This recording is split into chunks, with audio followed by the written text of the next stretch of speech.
Mahalo for attending our Kailua Neighborhood Board April meeting. This meeting is called to order at 7:06.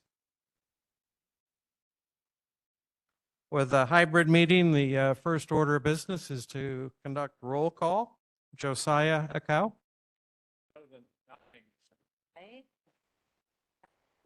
Jennifer Barra. Travis Council. Present. Jay Etzenbach. Present. Jeff Klein.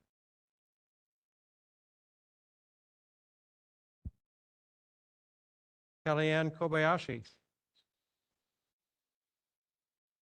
David Laea. Here. Present.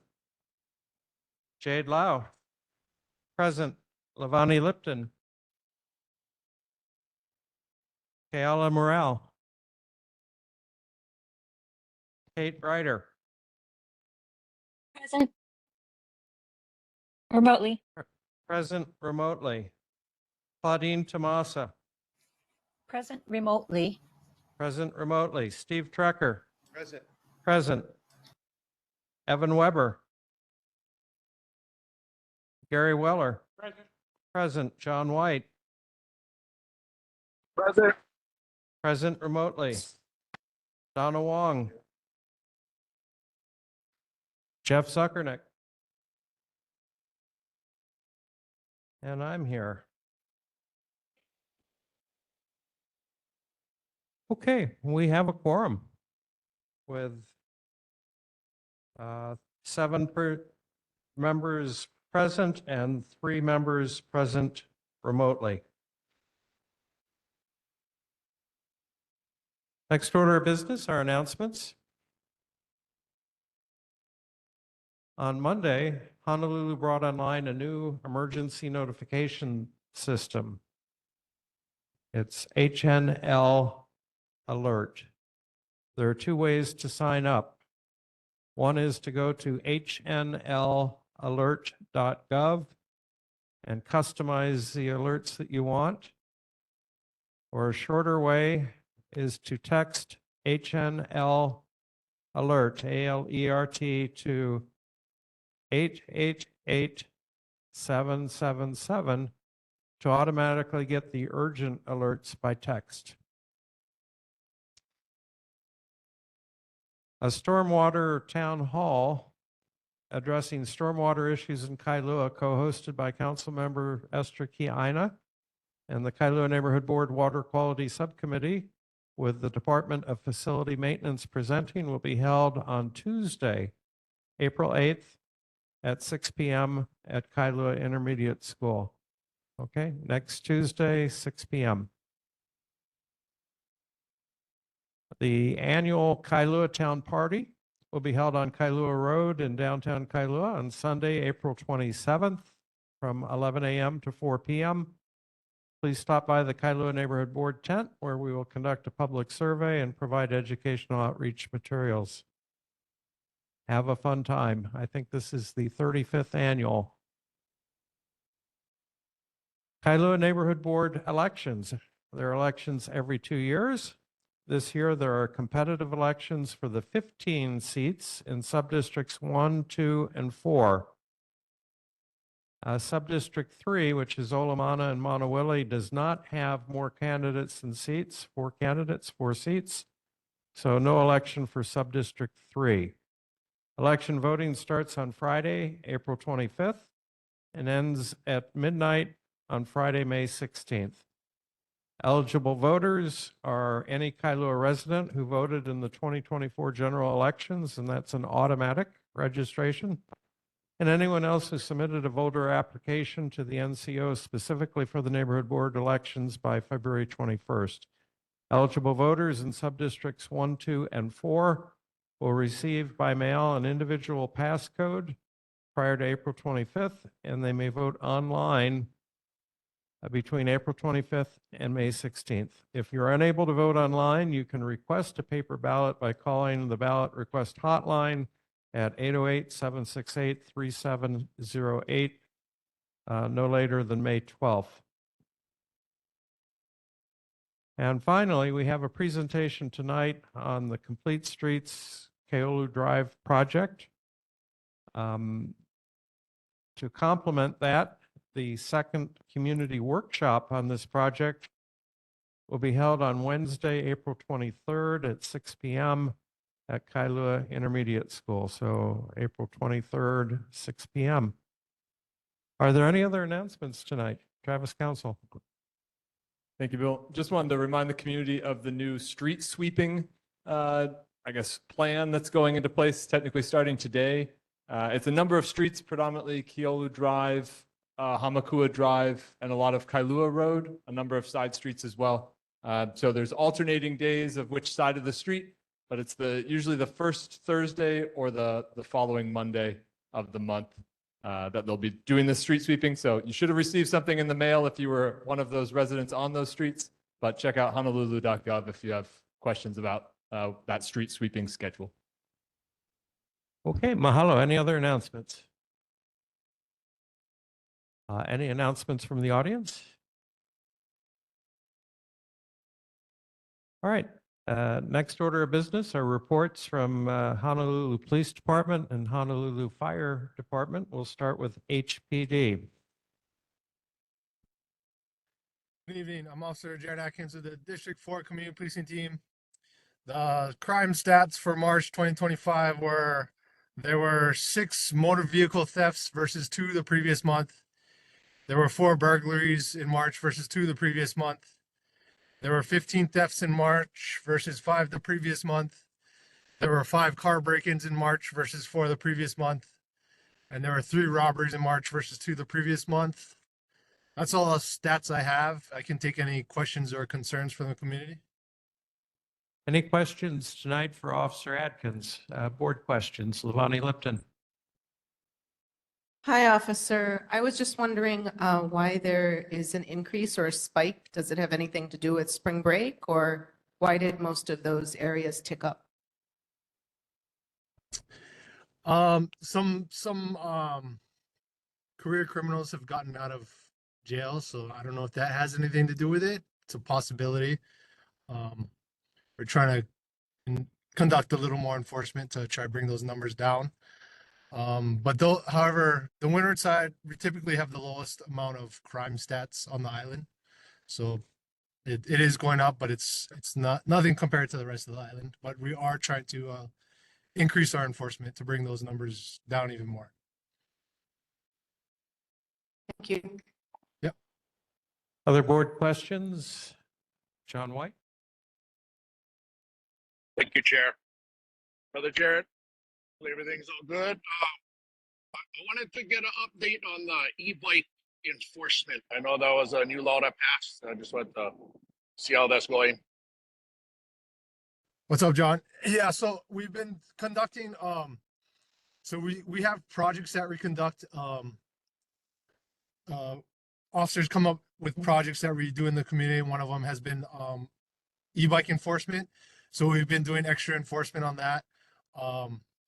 It's a little hard. It's a little rough going because it's so prevalent. Everyone thought it was legal. It never has been, but and then the laws got even stricter. So we've been educating, but we've also been doing enforcement. But it's a little difficult, but we're continuing it, and we're gonna try and expand to conduct even more enforcement on it. And just to clarify, that is only for the non-pedal versions, correct? Correct. Well, so actually anyone under 15 isn't supposed to ride any type of e-bike whatsoever, pedals and all. So that's kind of like a eye opener to a lot of people. A lot of people don't realize that. So we're kind of educating on that. But yes, any of the e-bikes that don't have functioning pedals that don't work are not legal. Those are all illegal and are considered electric dirt bikes, and those should only be ridden like at Kuku motocross track or anywhere that you could ride a dirt bike. Copy. Thank you. All right. Any other questions tonight? Any audience questions for HPD? Online? Okay. Mahalo, Officer Atkins. Have a good evening. Thank you. Next, Honolulu Fire Department in person.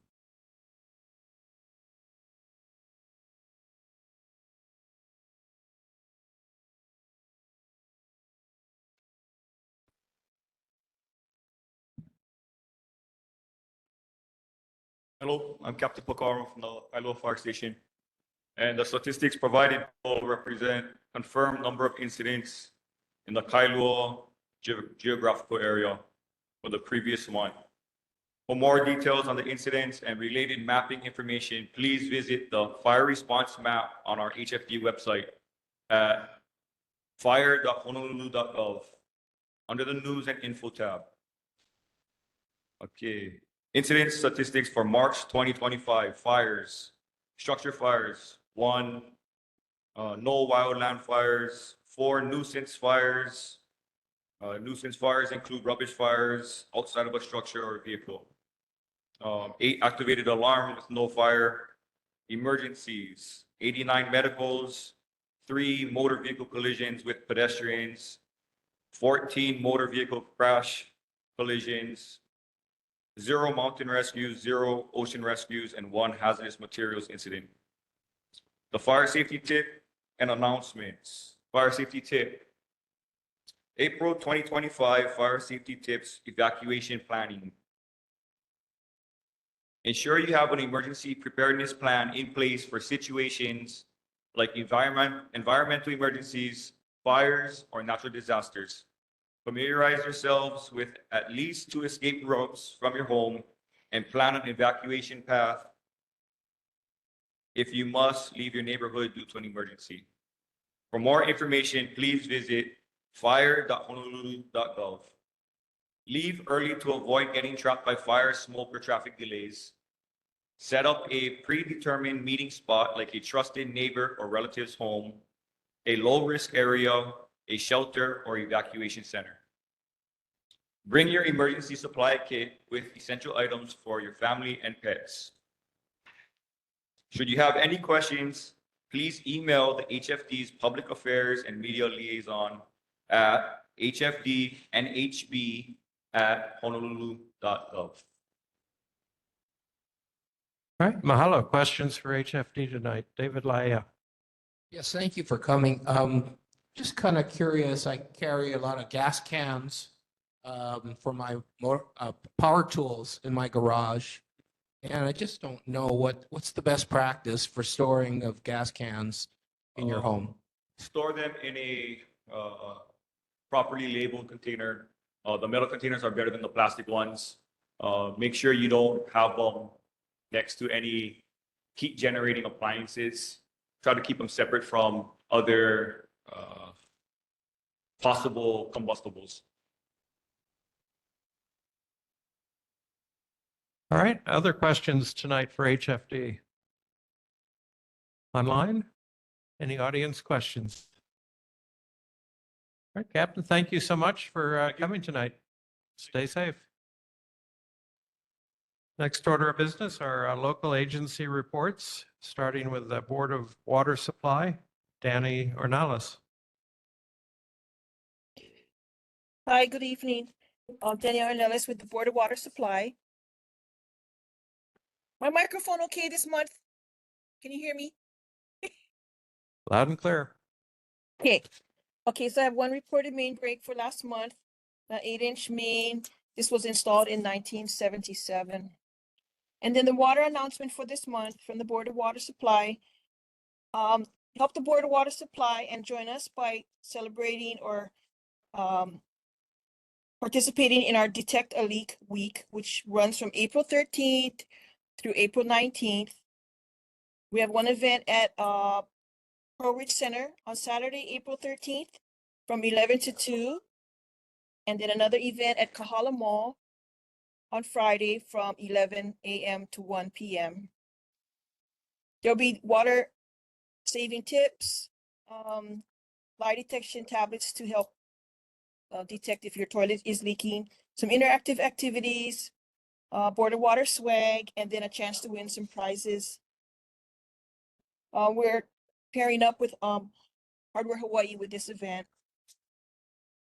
And then last month I did have a microphone issue, and the message last month was Board of Water is hiring. We're looking for field personnel, people to answer the telephones, IT, workers, and anybody interested, please just go to our website at boardofwatersupply.com. That's all I have. Do you have any questions? Any questions tonight for Danny? Board members? John White? Thank you, Chair. Hi, Danny. Hi. Kailua Bay Drive.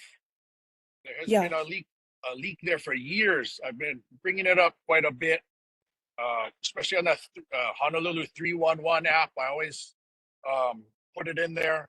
Recently, I stopped and I talked to one of the residents that lives right there. He was shoveling mud off of his driveway. It's concerning because there's obvious a leak and has not been remedied. I don't know, we talk about conserving water as much as possible. What's the potential of somebody actually fixing this thing once and for all? Yeah. Do you have an address more or less, or? I can get one. I believe I have your Or, email. Sure. I'll put send it here. on the, It's text. on Kailua Bay Drive, Balka side, right by Kokokahi Place. Oh, okay. You That's can't good. miss it. You can't miss it. Even if you look on Google Map, the leak is on there, and that's a 4-year-old video. I'm sorry, Okay. picture. So I'll call the Hi'ia Bay Shard in the morning. thank you. Thank you, John. All right. Any other questions for Danny tonight? Any audience questions for Board of Water Supply?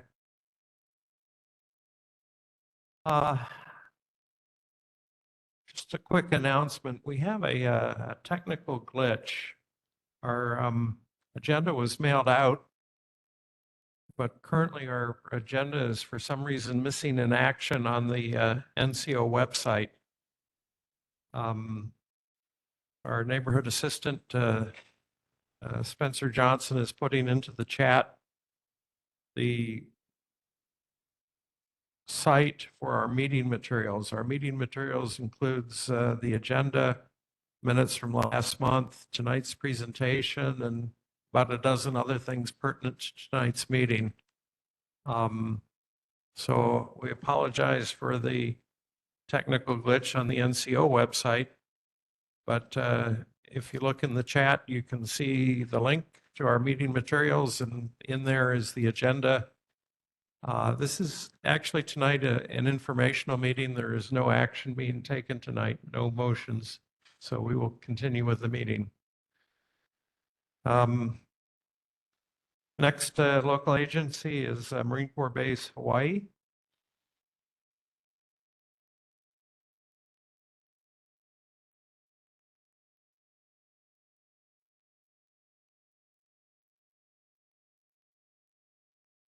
Good evening, Chair, Neighborhood Board, and community members. I have quite a bit to share, so I'm going to try to go as quickly as possible. So a few things that have occurred and a few things that are coming up. We recently, last week, had the office of the Secretary of Defense come to the Marine Corps base and meet with several of our units. It was a short time that he came, but he did make time to speak with our Marines. We will be hosting 3 JROTCs from the mainland coming up in the next 2 weeks. This is a great opportunity, and we're excited that these young cadets, they fundraise to be able to come during their spring break and their time off to come to Hawaii to see the Marine Corps base and so many other things.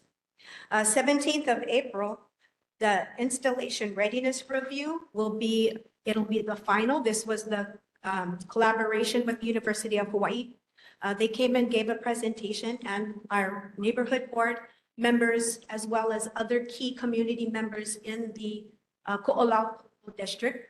We have individuals from each board, neighborhood board, so Waimanalo all the way through Kahalu, who will be attending, as well as other key elected officials. 2 things to keep in mind for the upcoming year. There are 2 events that are open base. So open to the community, not needing to be vetted through the, the way that we normally would have to sponsor people on. These two events are the Kalpiko Canoe Regatta, which occurs on the 13th of July. And then, of course, this year is the air show. And that will be August 8th, 9th, and 10th. And that also it's open for the community to just come and see. But our big thing that we want to spend most of our time on tonight is the release of our EA for the water reclamation. And we want to be able to share within our time frame as much information as possible. So we have tonight with us Jessica Hawkins, who is a Kailua resident, but one of the key subject matter experts on the project. So Jessica, I'd like to introduce her and she can share information about that. Christy, would 5 minutes be enough time to introduce this? Yes. Okay. Hi, my name is Jessica Hawkins, and I'm with Stantec GS. Sorry, I'm so short. Okay. I just, as Christy mentioned, my company is working with the Marine Corps team in preparation of the Marine Corps Base Water Reclamation Facility Environmental Assessment. This document will be available on Tuesday, April 8th at the Kailua Library, the Kaneohe Library, the pop-up temporary location in Windward Mall, and as well as the Hawaii State Library. It will be open and available and starting, like I mentioned, April 8th for a 30-day comment period ending on May 8th. The Marine Corps, it highly encourages public involvement and comments. So please review the document, and those comments will be incorporated into the final environmental assessment. Comments can be submitted on the website through the Marine Corps Base website, as well as email. I brought some flyers. This is a handout, and there's also a one-page fact sheet that has information as well. I'll be here afterwards to answer any questions, and Patrick, I'm going to let Patrick introduce himself, and he's very knowledgeable about everything wastewater related. My name is Patrick Crowell. I'm the lead environmental engineer at the Marine Base, and I support this project directly. So, I mean, in the nutshell, it's upgrading and building a new treatment plant on the Marine Base. It gives us redundancy, helps it meets tsunami standards, and also will build a reuse capability so we can reduce our potable water supply or we send out to the outlet. But yeah, I'll stick around after this if there's more technical questions. Happy to, like you said, talk wastewater with anybody. Okay, just a couple of quick questions off the top. The document that'll be available at the places you cited, including the library, what is that also available online? Yes. So there's through the Marine Corps website is probably the easiest way to get to it. And then on the flyer, there's just a QR code that was sent right to the document. Okay, after you're done, I'm going to ask you to put that site in our chat for the meeting. Spencer can enter it into chat for you. And is there a PDF version of this? How many pages is it? 136 pages, and I assume it's a PDF, right? Okay, I think we'll just go with the link then. And I will enter that in the meeting materials for tonight's meeting as well, so that it's more accessible for public comment. Secondly, will this project include UV treatment on the wastewater? No, we are going to a tertiary treatment, which is the disinfection level, but the base is proposing to use a chlorination to treat tertiary instead of UV. Third question, reuse of gray water. the treated gray water be available for like watering the golf course instead of using pure water? Yes, so this project it'll build, it's called an R1. It's basically the highest level of reused water. So we'd be able to treat up to about 1 million gallons a day. That'll be able to redirect to the golf course as desired. And then ultimately, the long-term goal is we can treat even more than that. And we'll look at the base, other water use supplies and where else we could use this. So ultimately, try to bring down the amount that goes out to the effluent. All right, terrific. Thank you. Are there board questions for Marine Corps Base Hawaii tonight? David Laia. Are there discharges from this new system that will go at the same, out into the same part of the ocean that the current one does? Or is there an intention to have that discharge going someplace else? Yes, so this project is specifically, it's only working on the marine bases. It's the only thing that's changing. So then the effluent, the treated effluent, will all of the same pipeline across to the Kailua treatment plant, mixed with theirs, and then go to the outfall in the bay. It will reduce the volume that goes out there through the reuse. Okay, Levani Lipton. Yes, that was my question along those lines. And thank you for being here, Patrick. I think you came to my water quality meeting, and hi, Jessica. So yeah, my concern was about whether you were going to be using that same piping and that same system where the two converge and then they go to the outfall. So you're not replacing that, because that is one of our concerns, is just aging infrastructure, especially from the Kailua wastewater treatment plant. But you're only going to be doing it on base. You're not replacing that connecting pipe. Correct. Yeah. So our pipeline that runs to the treatment plant, that's not being touched, and it goes to the Kailua. It's a mixing box where it mixes together. None of that is being touched as part of this project. And has that been tested for like leaks and anything? Our line, yes, and the line that's controlled by the city and county. I know we're working with them on, they're doing an assessment of the pipelines in the near future too. Okay. I don't know the status of that though. Okay, and then the other thing, I don't want to speak for the chair of the Planning and Zoning Committee, but I am on that committee and Donna Wong is the chair.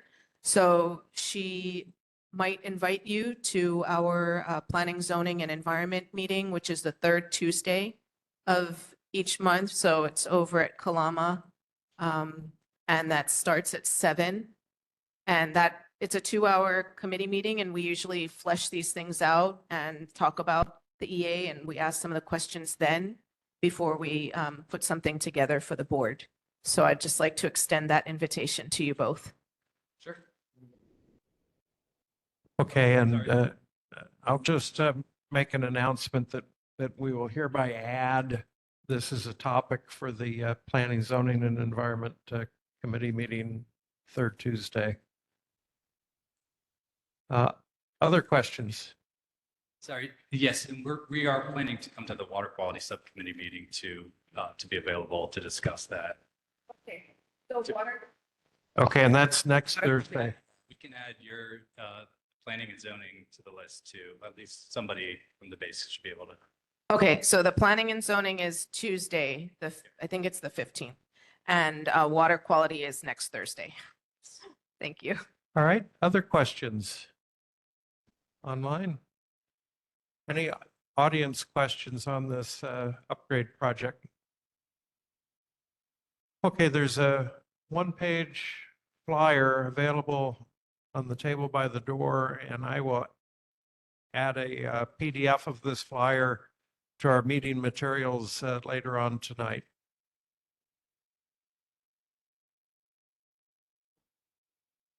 So this document goes up April 8th. So if you're looking for it at this minute, you're not going to see it, correct? Okay. So April 8th is when it goes open.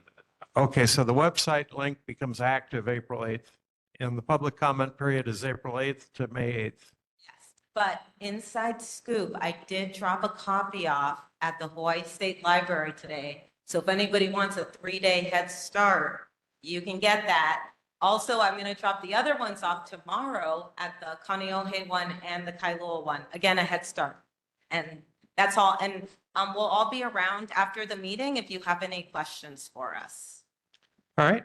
Thank you. Steve Trecker. Can any of you tell us how many million gallons a day goes through your system and into the Kailua wastewater system? 2 million gallons of water a day. Thank you. Not to be a nerd about it, but so it's 2 million gallons, but the new treatment plant will be able to handle up to 10 million gallon peak flows. So right now you see a big flash storm, there's inundation in the lines, kind of what you see at Kailua when they get overwhelmed.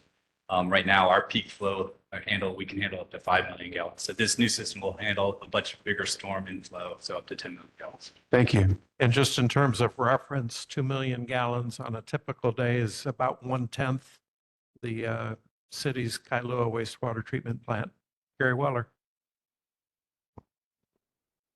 Have you folks ever considered that maybe there should be another pipe put into your plant to the Kailua sewage treatment plant? So if something went wrong with your plant, they could process your waste. And if something went wrong with our plant, you guys could process the waste since you're using the same, infrastructure to get it out to the ocean. Has that ever been discussed? Not that I know of.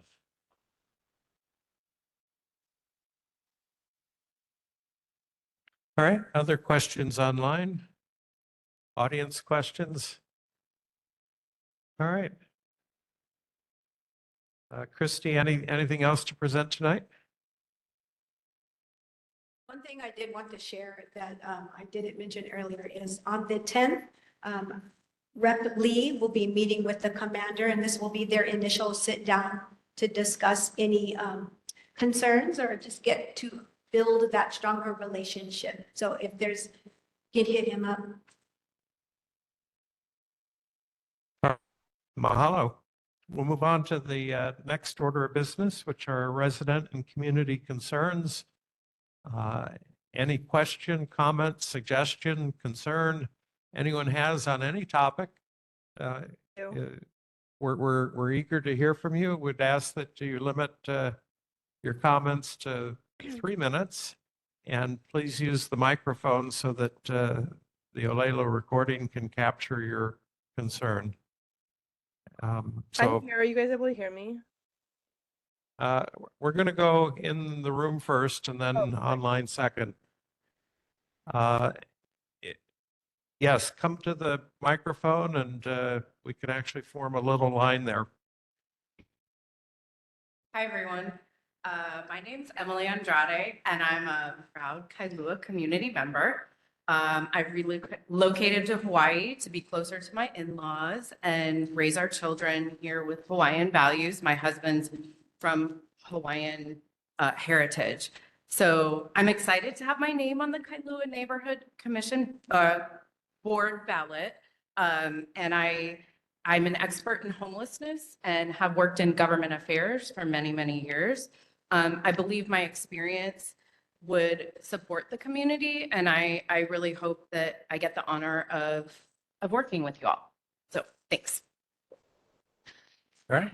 Mahalo. Yes, sir. Good evening. I'm Jeff Foundas. I've been a Kailua resident since 2005. I'm a big traffic management guy, and I know I've addressed this a couple times with when Cindy Thielen was our representative, and then when Natalia was our representative, and I've addressed this to Mike Lee.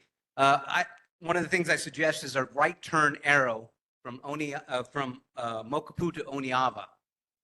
I know some people stop, some people don't stop, but I've asked the Department of Transportation several times to have the right turn arrow. So again, that would speed up the flow coming off of Mokopu with that right turn on Oniava. Also, along with that, I'm a big bollard guy. I don't know if you know what a bollard is. It's it's about a 3-foot tall white piece of plastic that prevents people from going in from one lane to the other. And I would hopefully, I know that historically over the years, I've seen people cutting in at the last minute. So I would hope that they would put bollards all the way out, at least where the solid white line is.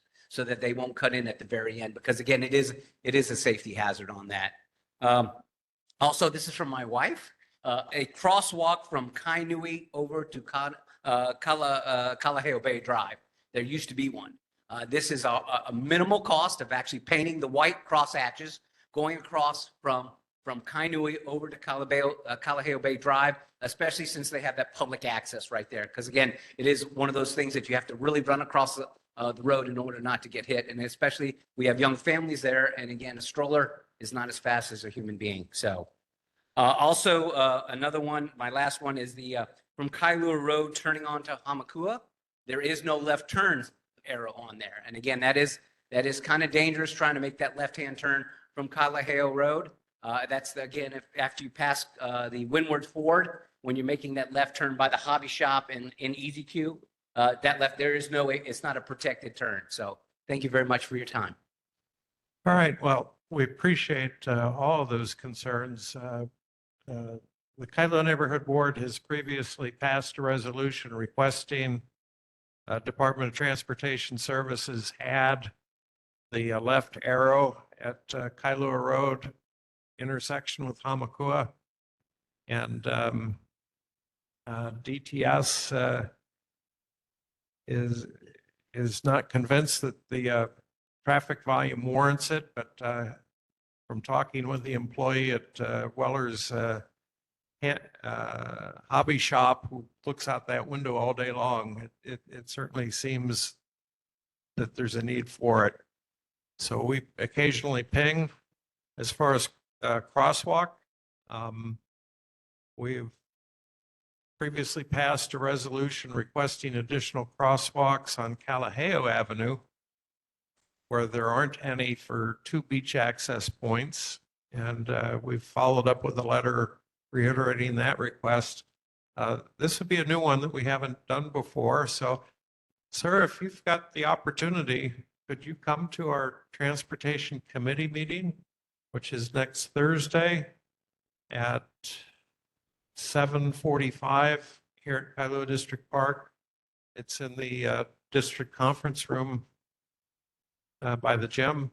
And we would like to hear more about your suggestions. All right, next, please.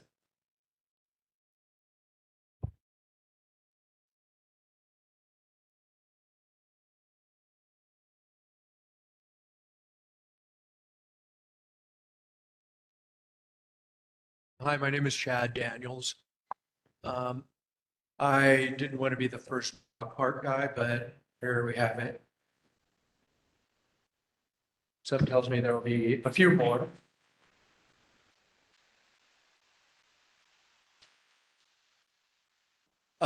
In 2023, my partner and I left the Big Island with our dogs.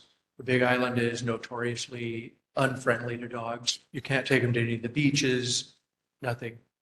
So we brought our dogs here and we chose Kailua mostly on the strength of some ratings, some Yelp ratings I had gotten for this wonderful park where you can let your dogs run free and everybody is happy and everything's wonderful. And that park is the Kawainui Marsh Park, commonly known as Kaha Park.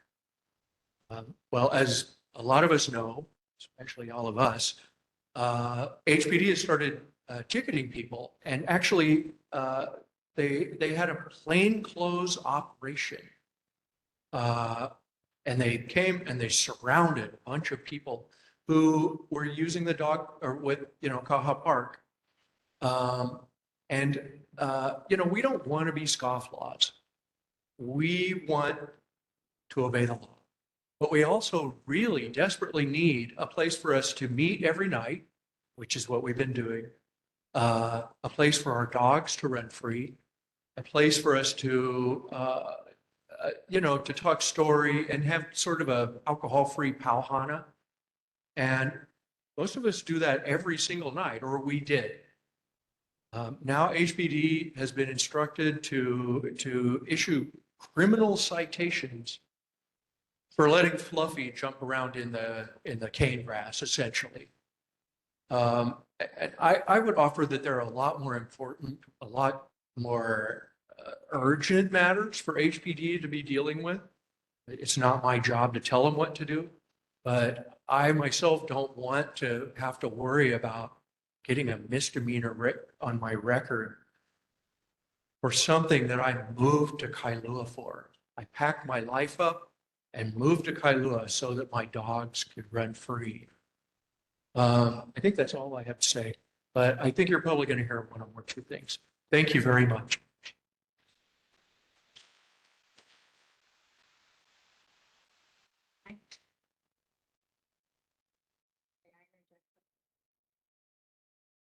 Jade Lau? Can I confirm, is Chris Lee online? Senator Lee? Yeah, hi. Hey, Chris. Can you hear me Hey, okay? Chris, where's our dog park that you promised us? This is a perfect moment. Please pay attention. I think we have lots of people that have a strong supportive opinion of a future dog park in Kailua sooner than later. So listen up, Chris. Thank you. Yeah, I can speak to that. Sorry, I didn't catch the gentleman's name who was at the mic there. But if you can leave your contact info or share that, because actually I can't see what's on the table there. Be happy to follow up. But just to the point, I think I couldn't see who it was that was raising. Was that Jade? I think the far end of the table. For the dog park, it's been a long road. Obviously, COVID delayed a whole bunch of things, as well as doing the due diligence. It is perhaps the most complex property to do anything like this anywhere, but it is, as we all know, one of the only places in the state or in the Kailua area where there's an opportunity. So this is the site that's off of Hamakua, kind of just past the bridge, past Safeway. It's roughly 8 acres or so. About half of that is going to be restored into active wetlands, which is now just overgrown with invasive mangrove and other things. And the other portion of it will be the dog park that we've been talking about for some time. The great news is things have been moving along. So there's a appropriation that we put in some time ago that is now being used by DLNR, who's doing the due diligence with A&B, and who's the property owner who's donating the property to the state to do the work, which is going to be turned over to the city thereafter. So there's a bunch of those barriers that we've now gotten through and crossed.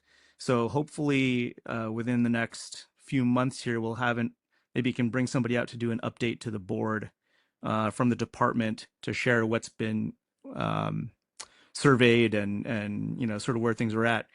But in a nutshell, we're hoping that barring any sort of EV or unexpected things that we unearth there as we're going through the process, it'll be going into construction here, or there'll be an RFP out for construction and remediation. Hopefully, I'd say within the next year or so. Oh, the other thing I just mentioned, sorry, to the gentleman who was speaking earlier that I think started this whole thing, you might want to check with the Department of Parks and Rec, because this is an issue that we've heard about several times. We actually had a couple bills over the last few years on the state side to basically push the city to allow dogs while safely managed and everything else in parks around the island. And that's something that surprisingly few parks actually permit, as you well know. So there's something there. The other thing we can do is take a look at chatting with the mayor's office. I'm not sure who's here on behalf, but setting up a meeting, maybe inviting the city folks and then some of the state folks, because Kainui Marsh is sort of managed as a state facility on the adjacent property right there. And while there have been concerns, of course, about invasive species and animals getting in with some of the birds and other nesting areas, there have been a lot of efforts to try and separate that out, including we have appropriations that we've put in on the state side over the last 3 or 4 years to finally put in some of the predator fencing to protect the entire marsh over time, which will take, years to put in, because obviously it's a massive space. But if it started on that side, then that may alleviate some of the concerns that were raised earlier on, and may allow sort of a return to what used to be, where dogs could enjoy that area. I can't speak for the city. I'm not claiming to here, but that is something that there is money in the budget for, to get a project started, and maybe a potential solution. So probably worthy of discussion. All right, thank you, Chris. We'll move on to our next testifier with community and resident concerns. Go ahead, please. Thank you. Aloha all. Mahalo for taking the time to listen to us this evening. My name is Aubrey Woods. I'm an outdoor educator. My job is to teach kids about Kawainui and the native plants and animals there. Normally, I would have some kind of environmental statement to make, but actually I'd like to share about the positive effect that the dog hui has had on public mental health in my neighborhood. It would be enough to say that our informal meetup gets us out of the house, as well as our dogs, that it lightens our anxiety and blows off steam. Those who want to talk story, talk story. Those who need space, have that space. We walk around, we throw a ball, we ground our senses, and we laugh. At the end of our day, we turn to socialization and connection with animals, rather than substances and compulsive behaviors to decompress. It might be enough to say just that, but in fact, we are also using the dog hui as a community resource to actively manage serious mental health challenges. In my own experience, coming to the dog park has lightened severe depressive episodes. It's provided a grounding sensory experience during extreme out-of-body experiences secondary to post-traumatic stress disorder. I've heard from my friends here that it provides a safe and stable routine that offsets the chaotic experience of other mental illnesses. It acts as a safe and sober activity to enjoy after work. It eases the intensity of the autistic experience of sensory input. It lessens the attenuation of an activated nervous system. And I've seen it ease anxious stuttering and allow for a return of fluid speech. These comments might seem a bit much, considering I'm talking about a park outing, but this is what I've experienced firsthand. What I've observed in others, and what I've been openly told by my friends there, these friends. And every day that I've gone to Kaha Park, it's been with my mental wellness at the forefront of my mind, not the wellness of my dog. The dog hui is a place of neighbors, of young professionals, of new mothers, of kupuna, of keiki. I care very much about them. I care about our dogs, of course, but I care very much about my friends. A major wellness resource in our life has been taken away from us. We do not approach the law with contempt. We take it very seriously that there is no designated location for our community practice. And we are prepared to understand and modulate our social and environmental impacts to be better park users. This hui is an effective, community-led, and totally free resource for mental wellness in my neighborhood. It supports us in a daily and a tangible way. To my understanding, it has thus far cost city and state government nothing to maintain, as opposed to those costs incurred to keep it suppressed. Would you please work with us to create a space for us and our dogs so that we can get what we need for our well-being, act responsibly for the animals in our care, and apportion law enforcement resources towards more serious matters? Mahalo. Mahalo.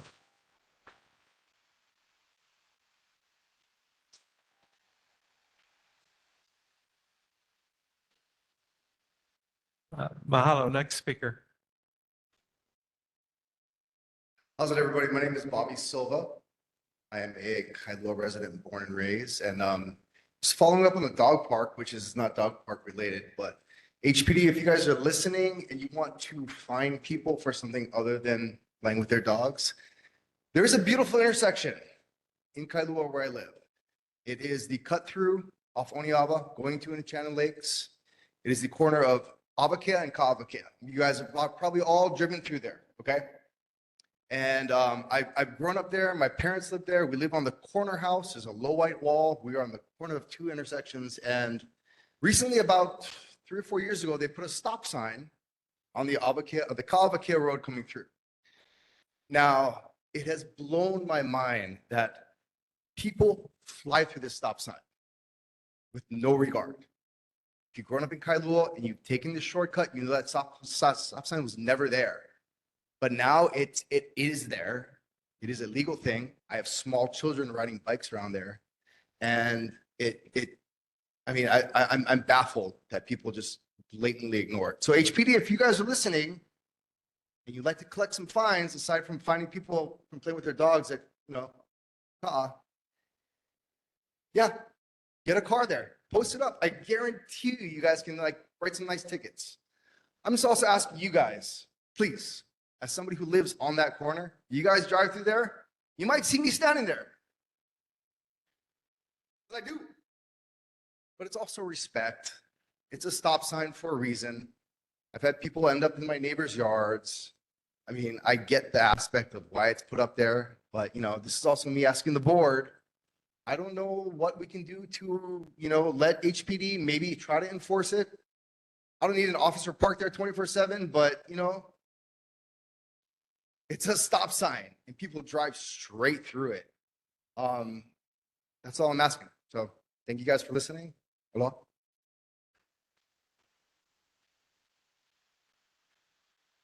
Renee Espiau, our Honolulu Complete Streets Administrator, is giving a presentation later tonight on Kailua Drive Complete Streets update. And that particular stop sign was added as a result of an earlier Complete Street project. Renee, did you catch that?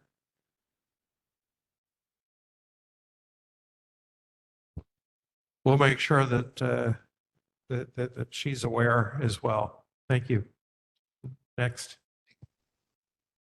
Good evening. My name is Andy Stoop. I actually live on Kaha Street, just down the street from what used to be the dog park. I wanted to come and talk about some things that were, historical facts. That park has been used as a multi-purpose park for soccer and walking dogs for well over 30 years, according to the guy who owns the property right next to me.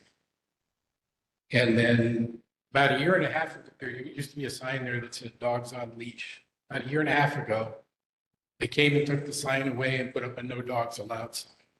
I don't remember hearing about a public meeting to discuss the change in the use of the park. So we were all a bit concerned about that. And then recently, a month or so ago, HPD has been there handing out $1,000 tickets to people who have walked their dogs there for decades. From what I have been taking my dog past there to go on the Marsh Trail now, and for 10 days straight, there were between 1 and 3 HPD officers in unmarked cars sitting there from 5 to 7 every day, looking to nail dog walkers. Since this change, this field, what's the word? There's not too many green spaces in Kailua. I mean, there's schools, there's school playgrounds, that sort of thing. So now we had this park, which literally the dog walkers were probably the #1 user of that park. Ever since HPD has started their ticketing operations, that park is empty. The only time it's being used by the community is from, 4 to 6 when they go practice soccer, only during the weekdays.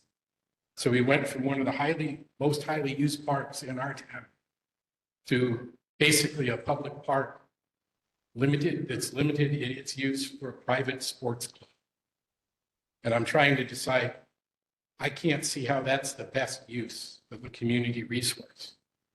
And I'm not sure how much knowledge the board had of this proposed change, but literally 2/3 of the people here today have come to say or support those who are speaking because we're all upset about it. And again, I just want to say, it has been used as both a practice field for soccer and lacrosse. and for walking dogs for 30 years. What changed? Someone, some government official, some bureaucrat, somebody decided to gum up the works. And dog walkers aren't happy about it. I think for that sort of drastic a change, there should have been a public meeting where we could voice these concerns before something happened and not afterwards. That's how government's supposed to work.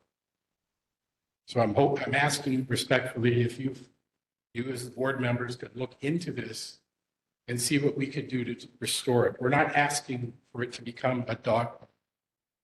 We're asking it to go back to the way it was. We were currently sharing for 30 odd years with the various grade school sports teams. I don't see why we can't keep doing the same thing, at least until the promised dog park shows up 2 or 3 years from now. Thank you very much.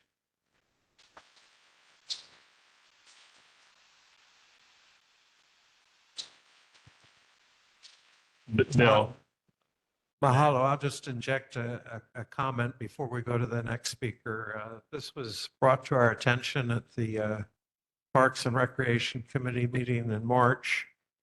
And basically it's the story that you just told, that had been in use with more or less peaceful coexistence for decades, and that no dog signs were posted in May of 2024 and have recently been enforced with a penalty of a $3,000 fine or 30 days imprisonment.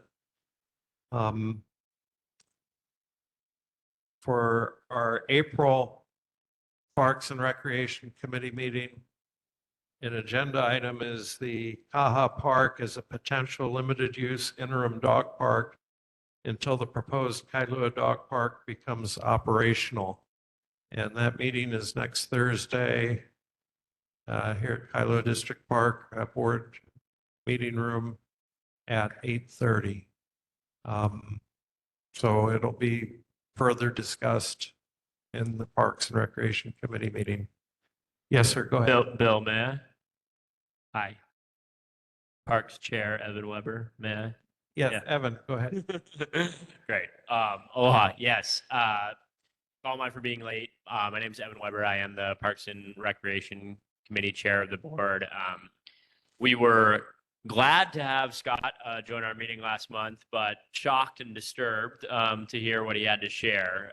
So thank you all for coming out tonight and escalating this to the level that it deserves to be escalated. I just want to kind of just put a little bit more color on the way I'm understanding the kind of multiple layers of how I think we should approach this, and then also request just a little bit more information if there are any updates from you all that you can share. So as I see it, there are 2 issues. One is very urgent, which is that there have been people that have been charged ridiculous amounts of money for having their dog in the park.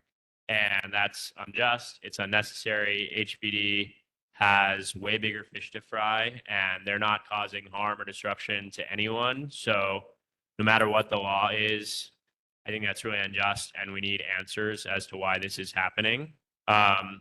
So it's been shared with us that there are court dates coming up next week. So I just want to offer that I'm committed with you all to trying to intervene and try to get more answers or intervention before then. If there is, I don't have more answers from HPD or DPR about this yet, but if you all have had more dialogue with them or have more answers, that would be something that would be useful to share tonight. If HPD is still here, maybe we can engage them, but also we will have the mayor's representative later, so we will bring this to their attention for both departments. And then the second piece is there some sort of remedy or solution on restoring access to this park for the community, wellness, dog park, et cetera, that you all have been enjoying it for? And we do have some ideas on that we generated from our conversation with Scott last week. So just to put it out there so we can get feedback on that too. if there is a potential solution, it might look like getting an explicit permission from the county to operate the dog park in the morning and evening hours when you guys are using it as a dog park during that time, and potentially have that permission be conditional upon the eventual arrival of proper dog parks in Kailua. So that's something that we can discuss with you all. We can discuss with those various departments more once we have more information. But we can also craft that next week together, or sorry, next week, but at the Parks and Recreation meeting. Once maybe we have a little bit more info as well. So I just want to put that out there as a tentative proposal, and then we could try to bring that to the full board next month. So just want to share that this isn't the first time that this is coming to us. We have discussed and talked about this a little bit. Be helpful to have more information from you all, and that's how we want to move forward with approaching it together. Okay, Travis Council, next Thursday, could we modify the Transportation Committee meeting to 7:30 to 8 o'clock? Yeah, this seems like a topic that could use more time. Okay, so we will make this announcement. Our committee meetings next Thursday, a couple of time adjustments. Transportation will be 7:30 until 8, and Parks 8 o'clock until 9 o'clock, Evan, so you'll have a full hour to discuss this. Let's try to get through the community comments, and then we'll show the board member comments. Go ahead, sir. Thank you. Yeah, my name is Jarrett, and it resonates with me, the use of park space for both the community and the tourists. I live near Kailua Beach Park, and I know there's a lot of people that like to go to the ocean and use Kailua Beach Park for their mental health and just to go down and look at the ocean. And one of the main problems there is parking, and there's just simply too many cars of tourists and residents and no place to park at Kailua. And that affects my mental health, just being stuck in a traffic jam for 2 hours with the roundabout and all that. So my question, my thought is, can we build a parking garage outside of town near the marsh next to a dog park and educate people to take the bus to the beach and leave their car outside of town? They can come and dine and wine in Kailua and then go to a parking garage along a bus stop back to Waikiki, back to Kailua Beach. The bus is already running. It's $3. No one rides it, and they're going around Lanikai for hours and hours looking for a spot to hike the pillbox or go Lanikai Beach. But there's just simply more cars than there are parking spots. So by reducing the number of cars in Kailua, having a parking garage up near the marsh and having the bus line go to it and have the dog park nearby would be just brilliant, in my opinion. So it's just a thought that I had, and it resonated with me. Yeah. Mahalo. There is a bus that runs to Lanikai, and use of the bus is encouraged going into Lanikai. We've got temporary congestion issues with the Kalapoi roundabout construction. We should be nearing the end of that soon. There's a state study done that compared Kailua Beach Park density 2007 versus, I think it was 2019. And beach usage density doubled in that period. And their conclusion was that it was at a tipping point. Further density of people on Kailua Beach Park would negatively impact the experience. And so the caution there was that the amount of parking available was what kept us at that critical point. So there are a lot of things to take into consideration, but we have heard that suggestion before, and certainly using the bus to get to Lanikai is highly recommended. Thank you so much. Mahalo. Next, please.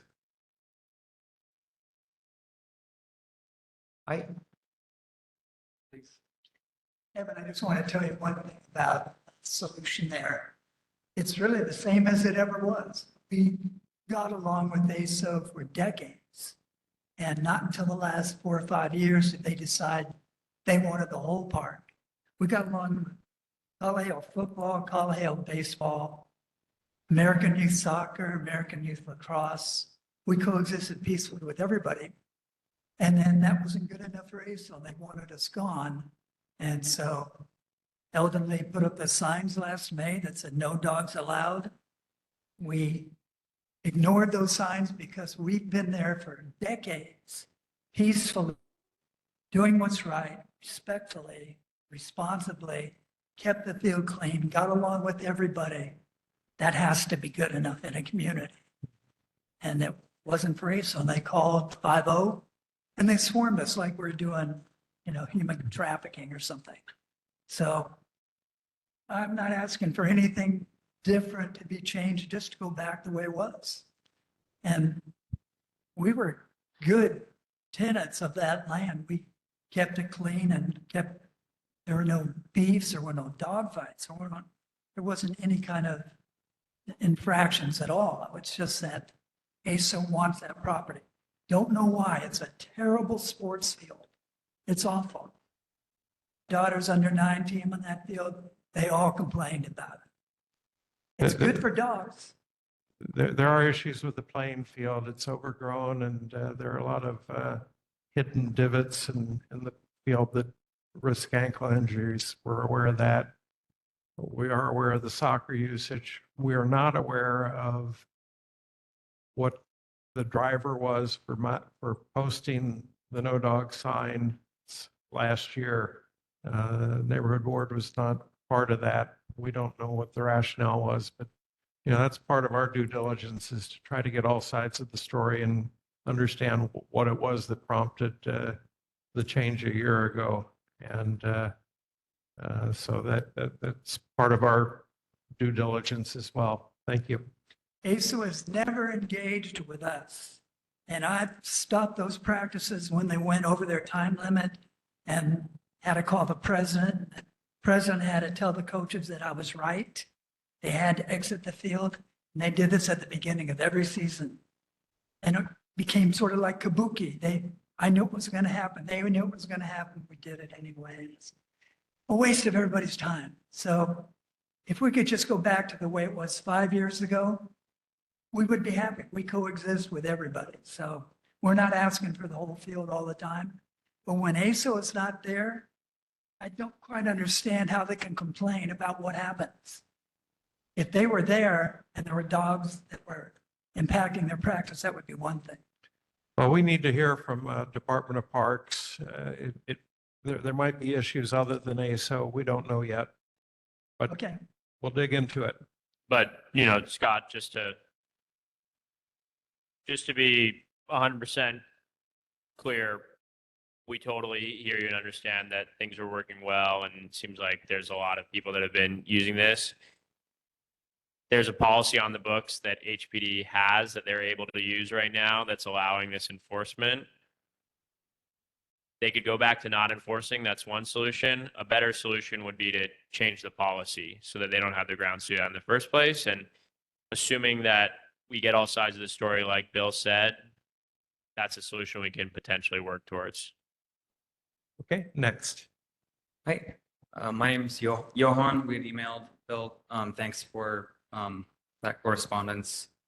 I think we've really painted a picture of like the park specifically meaning a lot to us.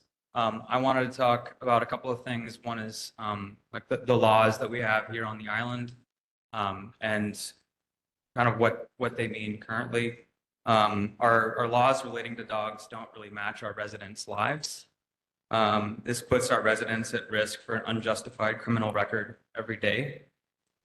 It's currently illegal to allow a dog off leash anywhere on the island except on private property or in a public caged dog park, which effectively makes it illegal for dogs to swim in the ocean on the entire island. On March 21st, I surveyed Kailua Beach for 1 hour and 10 minutes, 5:10. counted the dogs and met each one. And there was 23 dogs total in that hour, and 60% of them were off leash, running and playing in the water with their ball, having, the best day ever. The only dogs that were on leash, 50% of those 10 dogs were seniors. 3 of the 10 were walking to or from their car. And so that just leaves 2 dogs of 23 that were like fit to run and in a place to play that were still on leash. So what that means is that like almost 90% of the dogs that are fit to run are running illegally on the beaches every day. And one of the things I wanted to point out was that we have, like, in my personal life and others, I have a lot of people who I know are green card holders and visa holders. And the current administration is, using criminal records as grounds for at least interrogating people at the border when they go on these trips. So we have residents here who are every day, like 60% of our residents who walk the beach are subject to criminal citation pending enforcement, and that puts them at risk of pretty solid risk. It doesn't protect our residents from the dangers of having a criminal record. The thing that I would like to talk about next is like the lack of like how this kind of destroys our trust in institutions or respect for the law, and fosters hostility between residents. So what happened I was one of the people who got a citation at the park. The police officer respectfully told me that it was a picture that someone had sent the 911 hotline just of the people playing in the park, and sent it directly to them, and that they had gotten a couple of complaints, and they did not want the number of complaints to reach 5 complaints, because that's when it goes to the mayor's office. So what happens there is, it's actually reasonable. If you see the laws, other parks say no animals. You are playing sports, and like, it's great. I want that park to be used for sports. But if you see someone with a dog there, what do you think? They're illegal. Like, they're doing this against the law. This is ridiculous. If you follow that train of thought. So the fact that these laws don't support the lives of the residents fosters hostility between them. I've been walking my dog on the beach a couple of weeks ago, and there was a guy walking with a big stick across his shoulders. And I was just walking along and throwing the ball into the water with my dog, throwing the ball for my dog. And he yelled at me. He said, "If your dog comes near me, I'll sue your ass." He's like, "Keep walking, tough guy, keep walking," just like yelling at me on the beach. And I just keep walking. I'm trying to be respectful and calm. And this is kind of a daily thing that it's not me, it's not just them, it's everybody who you walk. There's a family we see every day who's been here since the 80s. They have 3 Australian Shepherds. They throw sand, and one of the dogs comes and catches the sand. But he talks about how long he's been here, and everything he's doing that every day. It's illegal, and we need to establish a system for people to be able to live their lives legally here. Solutions for this: off-leash dog hours at Kaha Park.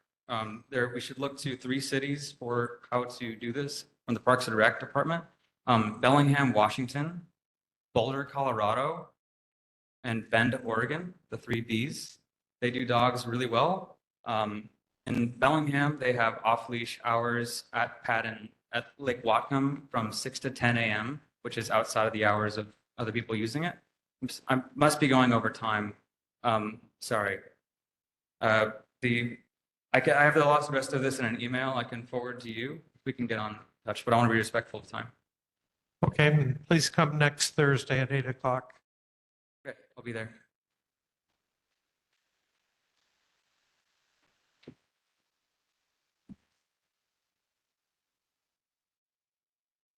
Good evening. I'm Stormy's father.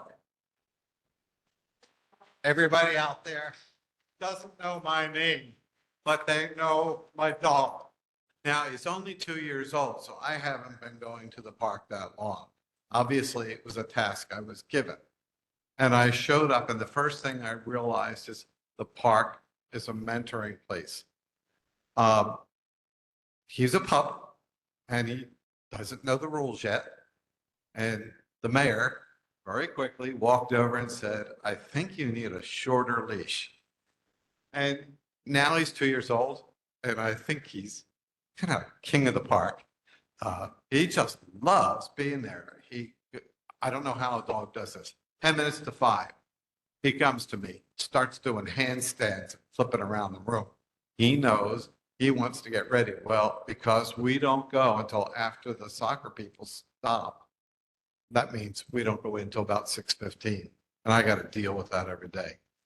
But anyway, my name actually is Donald Thompson, and I'm supposedly 76 years old and supposed to be retired. Every day, I am a substitute teacher at Kailua High School. And frankly, I get treated a lot better than this at the high school. Those boys have respect. What went on at the park was a statement of disrespect. 1963, I got an Eagle Scout badge, highest award in scouting. To this day, I hold that top. But somehow, this beautiful certificate telling me that I'm a colonel really sucks. It says here, my offense was section 10-1.2, park rules. So I looked it up. Section 10 is basically parks and recreation. Then you get to 1.2, and it's things prohibited. Then you go down 14 lines. And finally, you come to my error of my ways. It says, you must obey all signs. No idea how much of a problem I made. No amount there. No, not even directions as to the signs. What is the problem? If I was to obey all signs, I cannot go to the Kaneohe dog park. Because just as you drive in, there's a sign. No trespassing. Thank you. Item number 14. Do I err towards which side? Okay. And there I am. By the way, I did get caught green-handed. I was standing out there, and my dog did his thing, picked up the normal pad. I had my little bag in my hand. All of a sudden, somebody says, oh my God, cops are running at us. I turned around and looked, and one of my friends out here took off. The other. Now, I got compression socks on due to some recent surgeries I've had in both legs. And I looked and I go, I just can't do it. 76, do I need this? Come on, people. Let's get real. By the way, I have the smoking gun. There was a sign up before they put the no dogs allowed sign. And on it, it said, dogs on leash allowed. And the sign disappeared. However, we did some investigating. We walked down and found that they had left the sign on the other side of that big fence. So yes, if you'd like to see the proof, I have it here on the camera. And I can do it Parks and Recreation PowerPoint for you next week. How's that? We'll go from one end to the other on it. Anyway, thank you very much. Mahalo.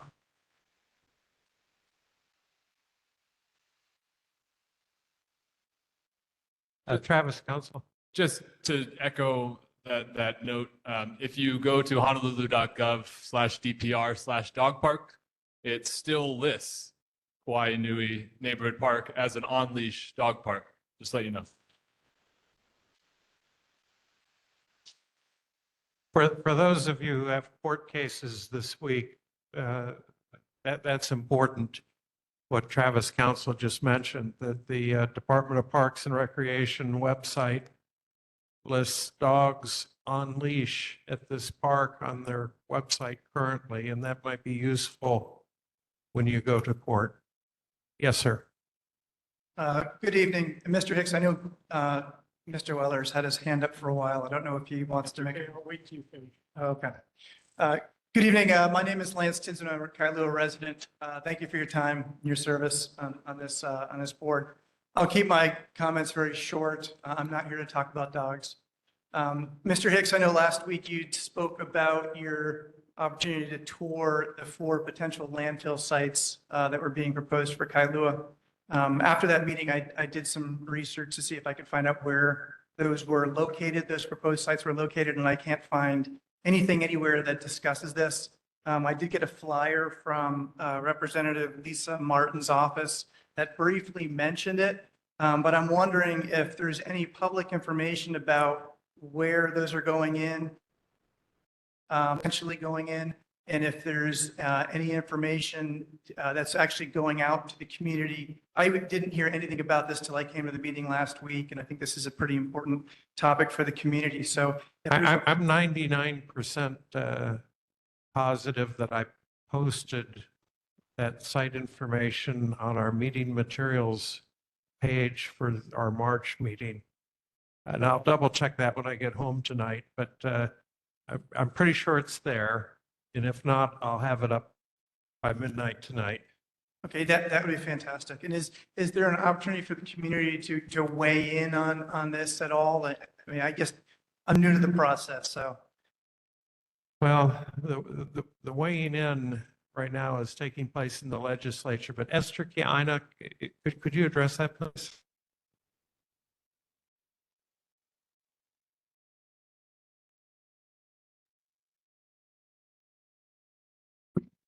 Aloha, sir. Thank you for your inquiry. One of the reasons it's not readily available is that it was actually off the table. And so the only thing on the table is Waihiwa, and that's not likely going to happen. And so once I started finding out all of the various PowerPoints that have been presented and realizing that, number one, the Board of Water Supply is saying that 77% of Oahu is off limits because of aquifers, right? The impact of the aquifer. And then we had a Act 73 from the state that said that it would also be off limits if there was a buffer zone of a half a mile from a school, a hospital, or a resident. And I just realized in looking at the rest of the 23%, it's on the windward side. So the reason you've been hearing it is because we have been aggressive in preparing our narrative relating to the 5 sites. So I went with the Director of Environmental Services, as well as community leaders in Kailua, Kaneohe, and Waimanalo to first know where they are. One is in Waimanalo. One is the Youth Correctional Facility in Wailoa. The third is smack in the middle of Maunawili. And the other 2 are on Ori.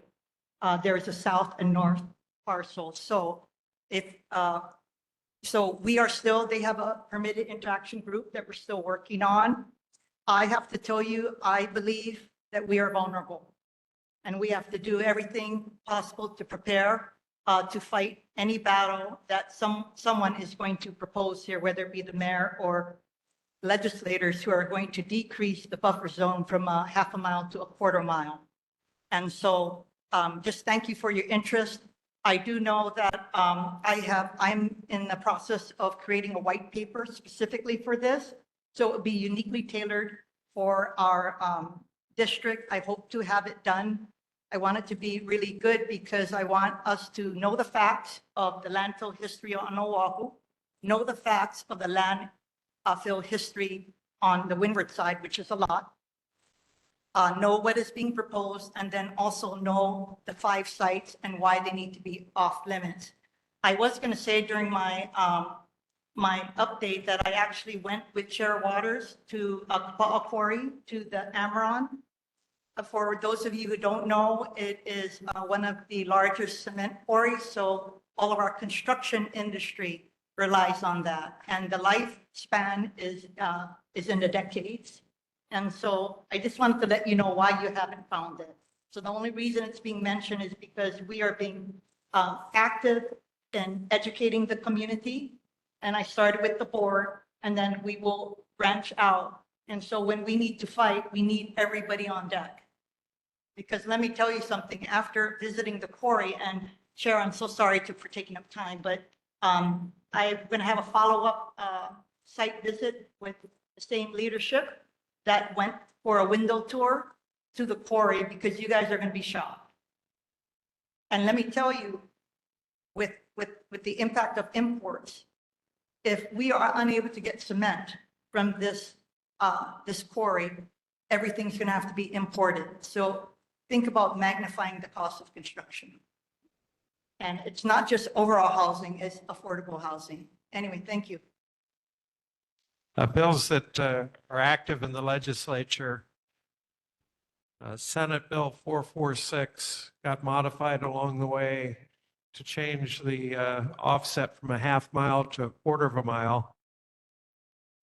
And then House Bill 969 and Senate Bill 438 have incorporated in an amendment new language proposed by Department of Health that changes the definition from property line to residential, school or hospital, half mile, to a buffer zone, and the buffer zone can include some of the property. So if the industrial activity is a half mile inside the property, these two bills, HB 969 and SB 438, would allow what currently is not allowed. So we're keeping an eye on that as well. Yes, ma'am. Hi, and Ella's mom, Stormy's best friend. My name is Denise. Let's just show hands how many of us are here because of the park.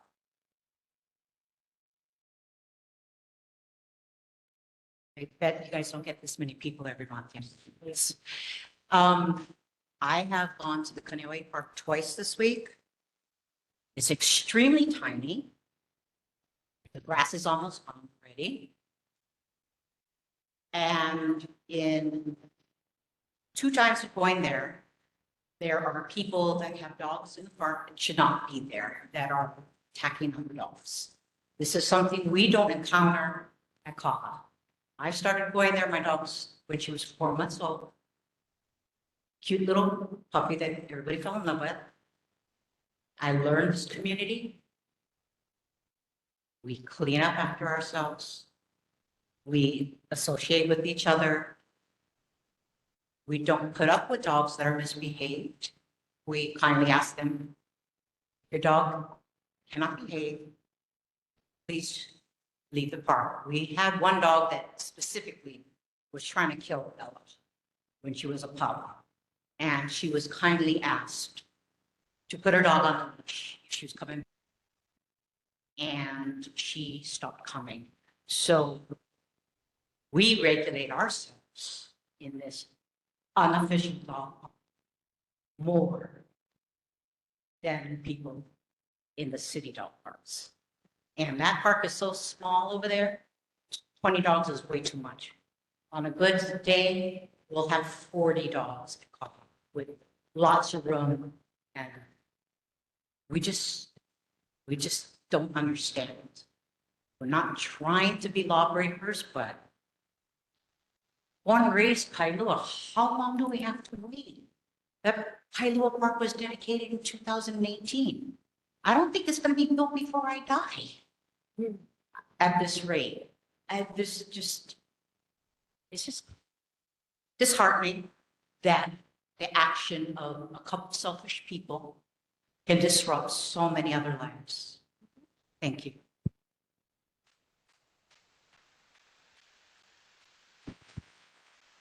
All right, we appreciate all of the heartfelt testimony tonight.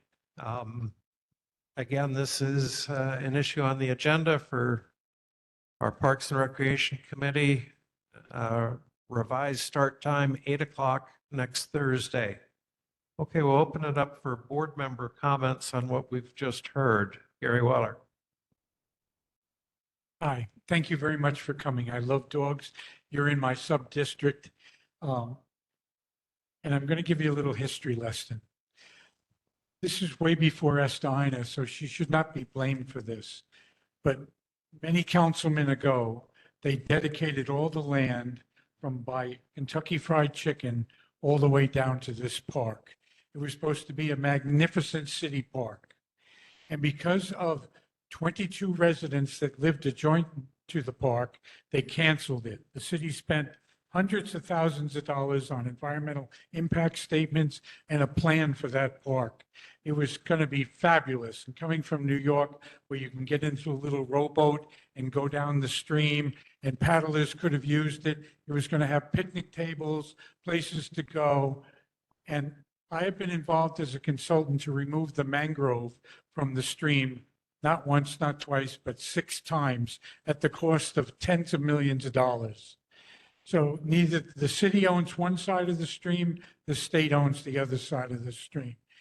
And neither one of them bothers to take care of it until it gets to the point where it stinks, has mosquitoes, smells, has feces beyond imagination in the water, okay? Also, every resident that's behind that land has encroached on the city and county land, including one resident that has built a second little house on the city and county land, and the city has never done anything about it. No fines, no violations, nothing. Okay? I don't know the backstory, but they don't own the land because when I clean the stream, I have to do a tax map of the whole area, and then I walk the whole area to tell the contractors where they can go and where they can't go and what vegetation they can touch. So it would have been this magnificent park. And in the environmental impact statement, it said that it would be a good place to have dogs too. Okay, so I don't get it. All right, now, after you leave the soccer field, there's a little stream there.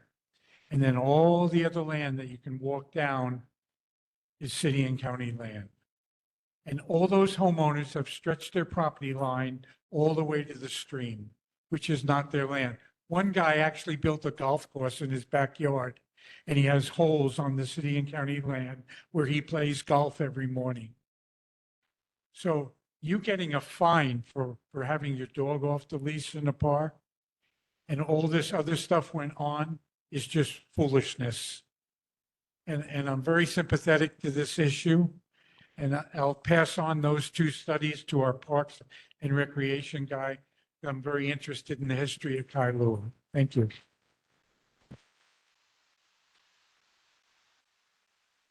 Other board comments? Kate Ryder? Hi, yes. Thank you for letting me speak. I, really feel for all the residents that have been talking about the importance of their dogs to them. I just wanted to bring up that there are people who historically haven't been as responsible with their dogs, and I have found dog poop, loose in Kainui and Kaha Park. I also want to point out that the land ownership there, I'm not, Gary Weller sounds like he can speak more to it than I can, but I also was under the understanding that there was some part of it that might be state land or conservation land due to the Kainui being right there. When I look on the Parks and Rec map, there actually are 2 different sites listed. There is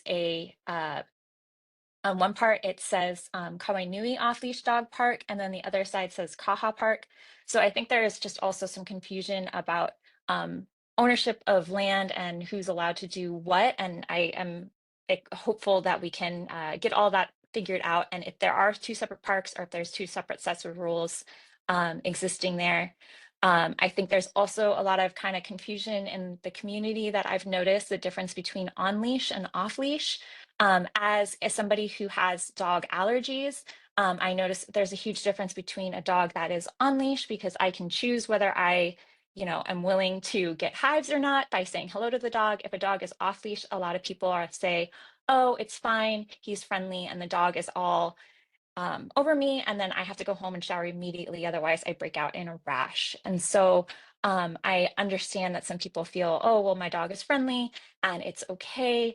But it can also exasperate. Like when my daughter was little, she had a fear of dogs, and a lot of that was dogs coming up to her unprompted, dogs that were off leash, and getting up. She was a small child. It was scary for her. So it's just something I want dog users to be aware of. It was brought up about the beaches, and it's my understanding that dogs are, looking at the rules, that dogs are allowed to traverse the park with the intent of getting to the shoreline while on a leash. And when they get to the shoreline, they're allowed to be off leash because technically up to the high water point, it's no longer the Parks and Rec. It is under different jurisdiction. So again, this is one of these cases of sometimes it can be really confusing about the nuances of the law, and I'm not sure that's all being communicated directly. I did want to bring up though that there are a lot of dogs off leash in Kailua Beach Park, and it causes a lot of problems for bikers and walkers. But I don't want people arrested. I don't want people fined huge fines because of that, and which is why I haven't brought it up earlier. I do wish there was more way to have enforcement where we just have officers warning and reminding people of rules and helping keep everybody safe and not having to go as far as they have. Okay. Thank you. Sarah,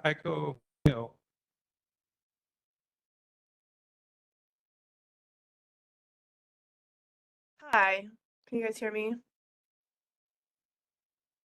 yes. Okay, I don't have any comment on the dog situation. I'm actually here to speak about something else. I am a resident of Kailua. I apologize not being in person tonight, but I actually have a newborn that's keeping me close to home. So my name is Sarah Mayo. I'm the race director of the Oahu Pentathlon. This is my 4th year presenting to this board, and essentially our request is identical to last year. The big picture of this event is that it's a fundraiser, 4.1 vision, a faith-based 501c3 nonprofit organization. We organize fitness-based events and efforts as an avenue for community building. The event as a whole is a 135-mile adventure race style event to circumnavigate the island by swim, run, paddle, sandbag carry, and bike, starting and ending in Kailua. The portion of the event that overlaps with this neighborhood in particular is the start and end of the event. So on the morning of Saturday, August 9th, starting just after 6 a.m. or at sunrise precisely, the swim portion of the event will begin at the boat ramp and then follow along the shore to Castles Beach. Then athletes transition from there to run on the road towards Kaneohe and northbound from there. And then it's some number of hours before athletes have circumnavigated the island. They have up to 24 hours to complete this whole thing and return back to Kailua, entering this time on road bikes to finish again at the boat ramp with a cutoff of sunrise on Sunday morning. That'd be August 10th. So we currently have permit applications submitted with city and county parks, Parks and Recreation Department, Department of Transportation Services, DLNR. We hire HPD special duty according to the recommendations by those agencies, and we work with Pacific Ocean Patrol for our water safety management. So that's just kind of a recap on essentially what we have going on. Again, same thing as last year. If anyone has any questions or concerns, I'd be happy to answer them. And this is Sunday, August 10th? It starts Saturday, August 9th, sunrise, and then the cap is Sunday at sunrise. So they have 24 hours to complete it. Okay. All right. Any questions?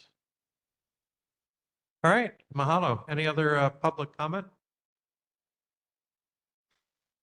All right, well, we certainly greatly appreciate tonight's input. Next order of business or? Gary, sorry. Bill, sorry. Evan Weber. Yeah. I just wanted to, before we close out on the dog park, I just wanted to see real quick, do we still have HPD here present online? Yep, I'm here. Officer Adkins is online. Awesome. Officer Atkins, this is Evan Weber. I'm the chair of the Parks and Rec committee. Were you able to hear some of the conversation and an update about the tickets that have been given to residents? Yes, I did. I heard it. Okay. And do you have any comment or do you know anything about this issue or why they started ticketing this last month? Yeah, so the gentleman, the Caucasian gentleman in the green shirt was absolutely right. I was one of the officers that was there for this ticketing. So we've been getting complaints from the community about, dogs in the park. There is no dog signs up at the park, and it is a park rule, so we have to enforce it when we get complaints. It wasn't any kind of some government official or all of a sudden us deciding that, hey, we need to go crack down on dogs in the park. It was simply complaints, just like how you would send in like a 311 complaint or something like that. That's what it was. So we get complaints and there's a crime being committed. Some people may not think it's a crime or not like it, but unfortunately we have to enforce across the board. We can't pick and choose. If we get complaints, we're going to act on it. I recently came across something that could possibly be a solution. So I'm working with Doe Care to clean out some illegal homeless camps across from Kailua High School. And what I'm told is that land over there actually belongs to state parks. And Doe Care is going to come through this month as long as they're still available. And they should be cleaning out that area. And I believe they're also trying to get forestry to come down and completely level all the bushes and stuff. And so I don't know exactly what that, I know it on the tax map kit belongs to the state of Hawaii, but I can't tell exactly what it is. Doe Care believes it belongs to state parks. So if it belongs to a park organization and it's about to be cleared out, I don't know if that's a good solution or not. Seems to me like it possibly could be. It's a pretty decent sized area. But I can answer any more questions about it, about the dog, about Kaha Park. Whatever you have, let me know. Mahalo, Officer Atkins. Really appreciate it. Thanks for letting me put you on the spot there and engaging with us on this issue. And yeah, trying to bring solutions as well. Follow-up question is with the just confirming that it's correct that this is the section 10, 1.2, line 14 that most of the citations were given for. And if so, is that something that you as officers have discretion over the range of how much people can be fined for that or not? Because $1,000, I think, seems pretty steep. So. Yeah, so the fine and stuff, that's all up to the prosecutors and judge. Yeah, that's not up to us at all. We just issue the citation. It's just a court citation. We have no idea what the fine will be or we have no idea what it will be, if anything. So that's not up to us. Sorry, what was the other part of the question? I think you answered the question. Thank you. Okay, yeah. And then, yeah, we're going to try to see if we can kind of work on this a little bit more ahead of our meeting next week. But potentially, would it be possible for you or some other representatives for HPD to join us at that meeting next week at 8 potentially? Yeah, absolutely. That's 8 o'clock Thursday. Where is that at? It's in the Kailua District Park in the meeting rooms, like in the gymnasium right next to where we are right now. Yep, I'll be there. Mahalo, Officer Atkins. Really appreciate it. Yep, no problem.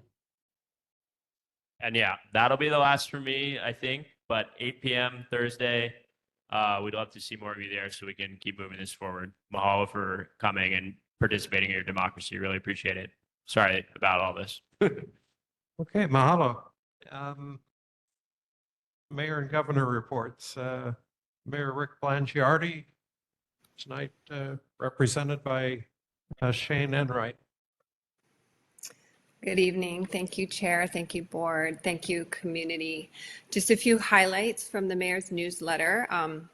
If you get a chance, I think one of the biggest points is to let you all know that his town halls have started. And for your Windward side, it is going to be on May 8th at Castle High School. So if you guys want to check that one out. Other notes, Chair, you brought it up earlier, but we do really highly recommend everybody downloading the H&L alert or signing up for that. It will have a lot of important information. I know brown water advisories have come up in the past, so those will all be on there, as well as road closures. Other things to note, the Neil Blaisdell Center has opened, if anybody's into that. DPR begins, an annual push to hire for their summer fund program. So if anybody has older teenagers that are looking for a summer job, DPR is looking for people to help them run their summer programs. And I believe the one in Kailua, there's a few in Kailua, and there's one right there at the Kailua Park. Moving on to some of the issues that were brought up last month. I'll hopefully start with some good news. The Kalapawai roundabout, I know, has been a big issue and some concerns. There are lots of concerns. I'm told that they will be they'll be done with the section that goes through the parking lot of Kailua Beach Park by next week. The roundabout will be open, and soon DTS will be able to make an announcement regarding the next phase, and along with some parking restrictions in the area. So that more news on that should be coming within the week or two.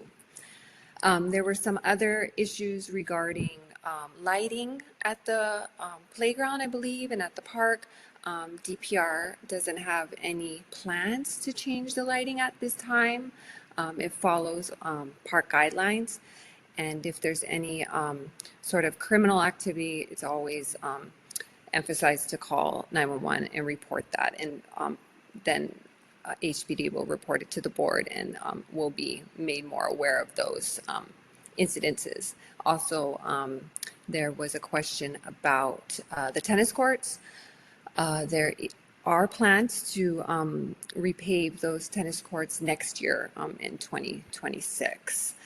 A couple of other issues, road improvements, Kailua Road. I didn't have a clear answer on that yet. They're still working on getting back to me on that. A question about, I believe it was Kapa'a Quarry Road, a traffic study. The city doesn't conduct traffic studies. It's up to the developer to start a new traffic study if there's going to be any new development built on a roadway.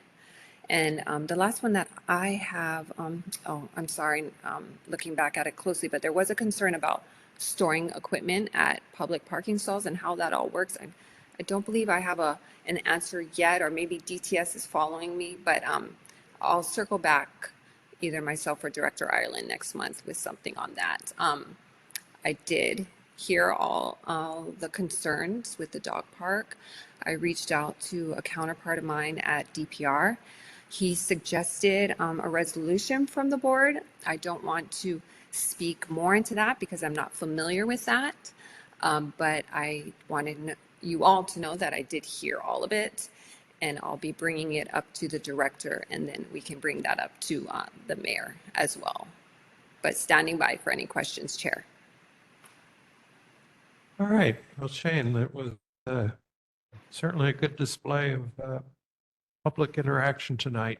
So we appreciate your forwarding that on. Ivani Lipton. Yes. Hi. My question, first of all, I'm very excited about the H&L alert. I was so pleased to see that water quality is under the list of alerts. Typically, DOH issues notices about bacterial exceedance, but they don't do it for brown water. So I know on the website, it said there would be water quality alerts, and I know you prefaced by saying brown water, but I just wanted to confirm that they'll be doing both bacterial exceedance and brown water from stormwater runoff. And then I would highly encourage a big public push to let people know, because this is one of the things we're advocating for. So that was just the one question that I had. The second is a comment from something I observed at paddling this week. There was that diversion where people went through Kailua Beach Park to reach the other side of Kalaheo. And I know that's been reversed, but now people are pulling in there. And so there were 2 near misses when I was pulling out of the parking lot, both with a pedestrian. And I don't know if people realize it's changed back to the original traffic flow, and that you can't make a right-hand turn into that second parking lot anymore, that you have to access it from the Kalapawai side. So there might be a need for a little bit of signage, because I witnessed an altercation this week. Thank you. Understand. Thank you, Leilani. Very well. I won't ask you anything about the Quarry Road tonight, but I will ask you to ask Environmental Services. The pile at the transfer station of scrap metal is now taller than the building. I've never seen it that large in the history that I've been going there for close to 40 years. It stretches all the way to where the propane tanks are. And when I asked the men at the thing, they have no idea why all the scrap metal is not being picked up. Does this involve no country wants our metals anymore? Or what's going on there? Because now you have all these metals that could cause an environmental problem. You already got a fine for this once before. If we have a rainstorm and all that stuff washes down into the marsh, it could cost the city another who knows how many millions. So could you check that out for me and find out why the metal isn't being taken away anymore? Absolutely. All right. Evan, did you have a question? Yeah. Mahalo, Shane. Appreciate you as always. And yeah, mahalo for listening to all the resident concerns about the Kaha stuff and bringing that to your counterparts at DPR. We'll bring this up as well, but I think just to put a fine point on it, you heard Officer Atkins share HPD's side of the story. I think for DPR, the specific question is, why did the sign change and what triggered that? How was that decision made? What community engagement process was there? And if they listened to certain community members or interests, why were others not engaged? Because clearly there are a lot of community interests here represented that feel like their voices weren't heard. So that, if you can kind of work with us to get answers to that, that'll be really great. Mahalo. Yes. All right. Any other questions for Shane online? Any audience questions for Shane Enright, Mayor's representative? Okay, mahalo. Thank you all. We'll move on with Governor Josh Green's representative, Aaron Connor. Good evening, Erin Connor on behalf of Governor Josh Green. I would like to highlight a few things from Governor Green's newsletter, which I brought here as well as online in your meeting materials. The Department of Hawaiian Homelands awarded 790 lots in March for 2 projects in West Oahu. This month, DHHL awarded an additional 400 lots in West Hawaii and nearly 1,000 leases on Maui in the fall. State employees are participating in the 26th annual State Employee Food Drive to support the Hawaii Food Bank now through May 9th. Food insecurity is a pressing issue in Hawaii, affecting thousands of families, including 90,000 keiki each year. The state and the city are partnering up this year and have set a joint goal of raising 515,000 meals for Hawaii's residents in need. Finally, as you've probably seen on the news, the agricultural declaration form has gone digital. This pilot project for select domestic flights to Hawaii will run through May 31st, and the state will collect data to evaluate effectiveness and assess future expansions. The state is also hosting a 2-day job fair at the Hawaii Convention Center next week, Friday, April 11th and 12th. Targeting those who may have been affected by federal layoffs or loss of federal funding, but it is open to anybody looking for a state or city job. The city is also participating in our job fair. So there were a few questions from last week along the lines of the federal cuts. One question was how many employees were let go. The state does not maintain federal databases, so we are unclear at this time how many federal employees have actually been impacted in Hawaii. Each day there's a new story about what's happening, so the landscape is constantly changing. The state attorney general has several lawsuits ongoing to challenge the legality of the actions by the federal government.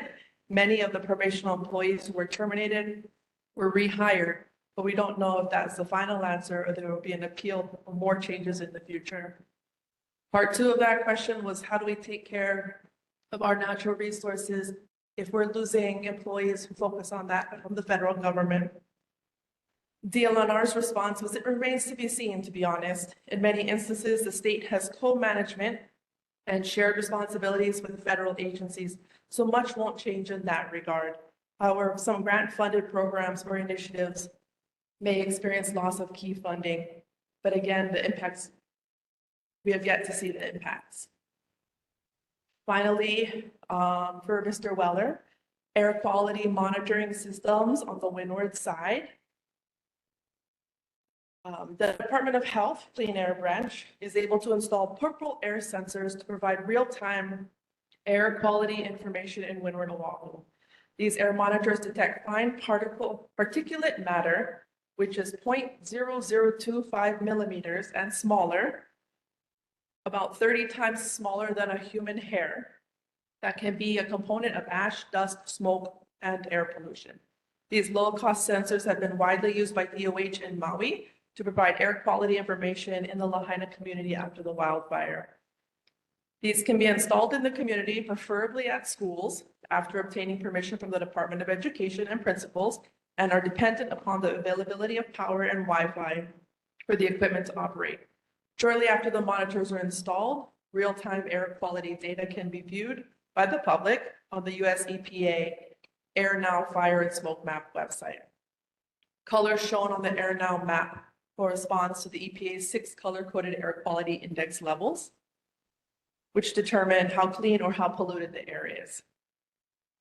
DOH says, we appreciate you reaching out to us and we will be contacting the DOE to pursue purple air sensor installation. You can contact Clean Air Branch directly if you have questions or would like to discuss further. So I can provide their information to Chair and you can contact them if you have other questions.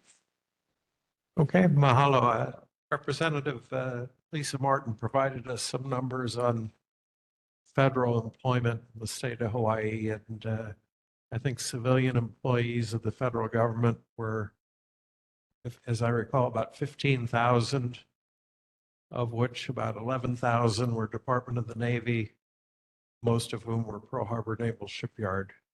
So that's the overall pool of federal employees in Hawaii. Yeah. Questions, Gary Weller. Hi, thank you for doing that. Could I get a copy of that? Yes. And then number 2, I didn't hear if you said it or not. Is there any air quality monitors on this side of the island? They didn't answer that question, but they can, and they did not answer that question. Yeah. So I'm not sure. Maybe it would be a great idea for the Department of Health and even the governor that if, in fact, they start looking at the windward side for this landfill, to make it mandatory that they have air monitors within the distance of the landfill and the 3 schools that would be infected and the marsh and other areas, because certainly on this side of the island, they call it the windy side. So we're going to get that sawdust and ash and truck dust and all that stuff in the air, and it's going to go straight across Kailua. So that's something I think the Department of Health should finally do. I'm surprised they haven't been monitoring the quarry, because I read in their environmental impact statement that the only monitoring that they ever had done was on Honolulu side. Well, I think the co-allows probably stop any particulars going over the mountain, okay? So I think this is very important for the Windward community. Thank you. All right, other questions online? Any audience questions for Aaron? Okay, mahalo. Next item of business are elected official reports. These are done in random order each month, and this month we start with Representative Mike Lee. Thank you, Chair. Thank you, Honorable Committee, and thank you, Kailua. I love you guys. Just a quick update, and I guess I'm going to get the landfills. I'm guessing that's a part of the Q&A. But at the legislature, we're just finishing up resolutions. We're getting to crossover. We're finishing up crossover, which means our House bills have gone to the Senate. They're going through it again. The Senate bills have come through the House. We're just finishing those up. In about a week, we'll be going to conference with members from both the Senate and the House. We'll be going through the rest of the bills that we deem good bills to make sure that both sides of the House and at the Senate are both represented. I just want to give you an update on the landfill, and I want to thank Esther Kiaina, City County, and Lisa Martin, and Representative Matayoshi that have all been working on this. I agree with Councilmember Kiaina that we are still vulnerable. As you know, once Wahiawa was selected, right before the legislative session, a number of bills to protect Wahiawa came out, and very few to protect the Windward side came out. The narrative and the history, and I'm looking forward to the white paper, Esther, is that we have had 6 landfills in Kailua in the last 70 years. And in a building that speaks about equity and equality, Kailua has more than done its part. Nanakuli has more than done its part. And that is what we are asking for. I am asking for us to be ready to mobilize, but I'm also asking us to show restraint until we know more and we see what bills start to pass. Go on with more of the negative news. Little fire ants have been detected for those of you who live on Kalaheo Hillside. They were detected last Wednesday. We are about to drop 450 packets of little fire ant test kits to Kalaheo Hillside tomorrow. Over in Ka'ahau with Representative Martin and Representative Hussey Burdick, they did an excellent job over the last year and a half, really coming down on it. They only have 1 left. So they were just identified last week. If any of you live on Kalaheo Hillside, you'll be getting a packet tomorrow. If you have neighbors, friends, and family, please encourage them. I understand it takes a little while. You've got to go outside, but this is not something that you want coming to your neighborhoods. It's not something that you want affecting your daily lives, the pets you have, or your neighbors' lives. So please be wary of that. On the bright side, I want to thank Governor Green. CIP money was released recently, $5 million to the Kailua Youth Family Center to work on their new water system, and $20 million have been released for the expansion, modernization, and upgrade to the kitchen for the Women's Correctional Facility. For those of you who've been emailing me, it is an industrial kitchen serving over 1,200 meals a day to all of the inmates. It's not a $20,000 renovation on your house. Couple of nice highlights that I'd like to thank people for is Travis Council was over at the Capitol. I think 2 days ago, we had a very engaging, interactive e-bike event.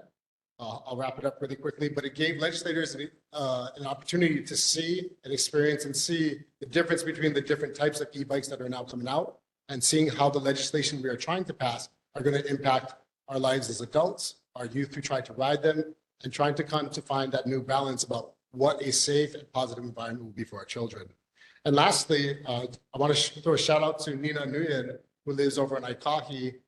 Yesterday at the Capitol, we had over 75 attendees, some from California, some from Minnesota, some from Vietnam, for the 50th anniversary celebrating the refugees who came over in 1975 from Vietnam during the civil unrest in Southeast Asia. Governor Green came. Thank you, Governor Green. A lot of other legislators came down. And it was a sobering but an uplifting moment to really celebrate not only the freedom that they've been able to exercise, but the way this resilient community has been able to interweave themselves into the fabric of our economy, society, and our lives as friends, family, and classmates. So that's my brief update. I'll take any questions. Okay, questions for Mike Lee from the board, Lavani Lipton? Hi, Mike. I have just a quick question about the cesspool conversion bill that was heard yesterday. You know, there were two things that stood out. One was that they were focusing on priority 1 and priority 2, which areas that are located very close proximity to a waterway. And the other caveat was had to be low to moderate income. So I was wondering what definition were they using, and will there be any opportunities? We do have several cesspools in a particular area of Kailua, very, very close to the ocean. And I'm not sure they qualify based on those criteria.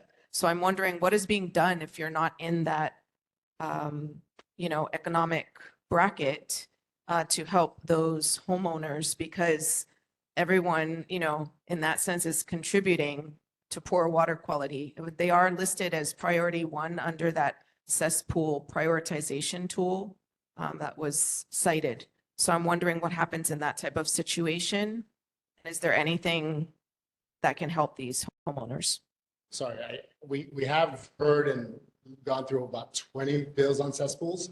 Is this one the one that went through finance yesterday? Yes, it was heard yesterday.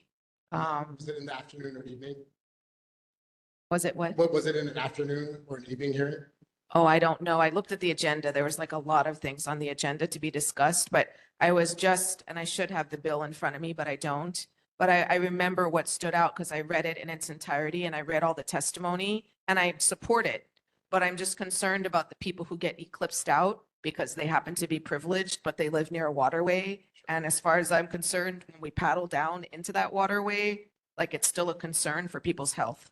So If you can get me that bill number, Lavani, I will look into it and I'll call you tomorrow. I think it may have been one of the ones we were at finance because we sponsored the Vietnam celebration event. I wasn't in the second half of that event, so I may have missed the testimony on that one, but I'll follow up with you tomorrow. It's House Bill 879. Okay, so if it's House Bill 879, that would have been heard by the Senate, but I will look into that and try to work on that and figure that out. 8 to 12 work for you tomorrow? Is 8 to 12 a good time for you tomorrow? Okay, thanks. Okay, other questions online? Audience questions for Mike Lee. Go ahead, sir.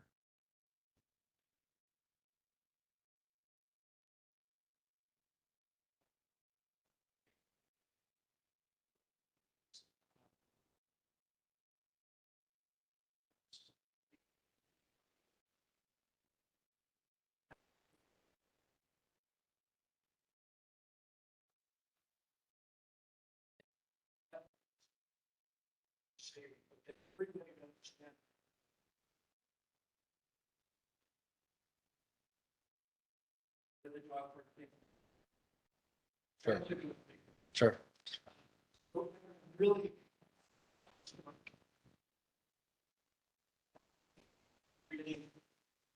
Really to know the success. I just pray that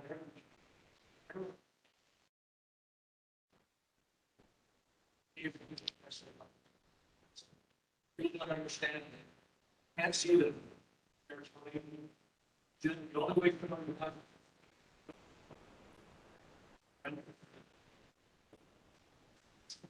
And certainly run fire. First, clear it and find out if they're find out what's needed. And then so everything preparation. Full fire. The devastating landslide.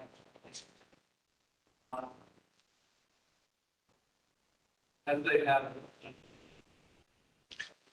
and just go out and find people. Make sure that you back up. Everyone is encouraged to test for little fire ants take a chopstick or a popsicle stick, lightly smear peanut butter on it, put it in your garden, come back a half hour later, inspect it. If you see what might be little fire ants on it, put it in a Ziploc bag, put it in the freezer for 24 hours to kill it, and then turn it in for testing right here in Kailua. Right over here in Kailua by Castle. And for those of you who maybe couldn't hear him on the mic, basically said little fire ants are bad. They're small, they're worse than the fire ants that bite your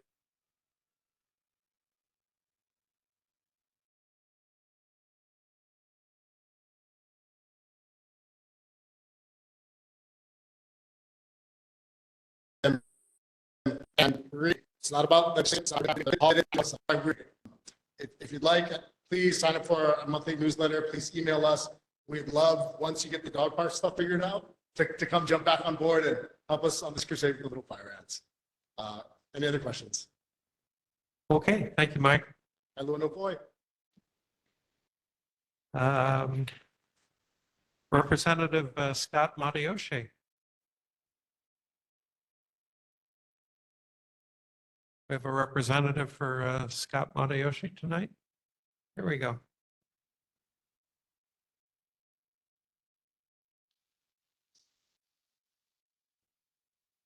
Aloha everyone, I'm Shauna Kukila, former resident and born and raised in Kailua, Kaneohe.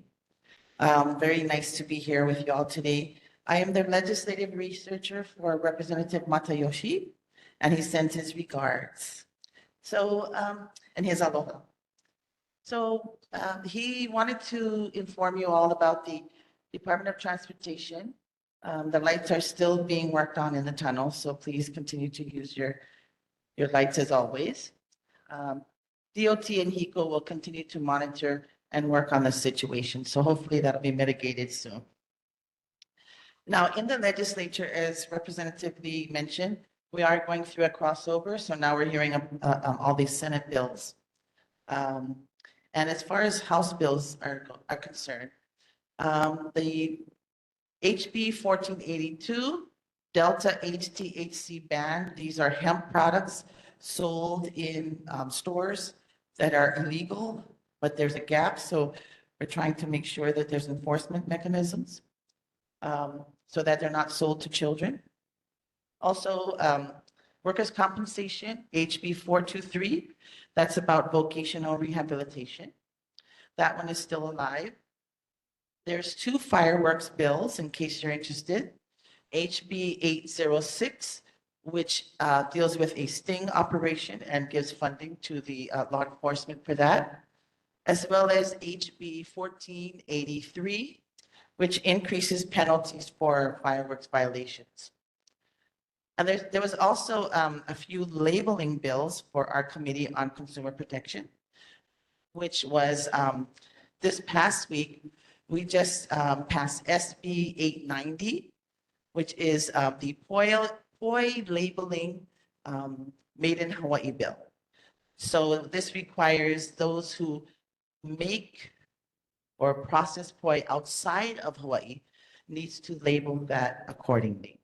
So that's some of the bills that we're looking at. So some April events, there's the Kaneohe Service Fair, which is April 4th at the District Park. This is a resource for our homeless community. Also, Ho'ula He'ia, April 5th at Windward Mall. Free pet vaccine and microchip clinic is going to be held April 5th at Windward Community College. And the Kaneohe Night Market will be held Friday, April 11th at 5 p.m. April is Autism Awareness Month and Sexual Assault Awareness Month as well.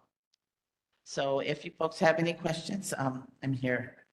Okay, mahalo, Shana. Questions? Online? Any audience questions? Okay, mahalo.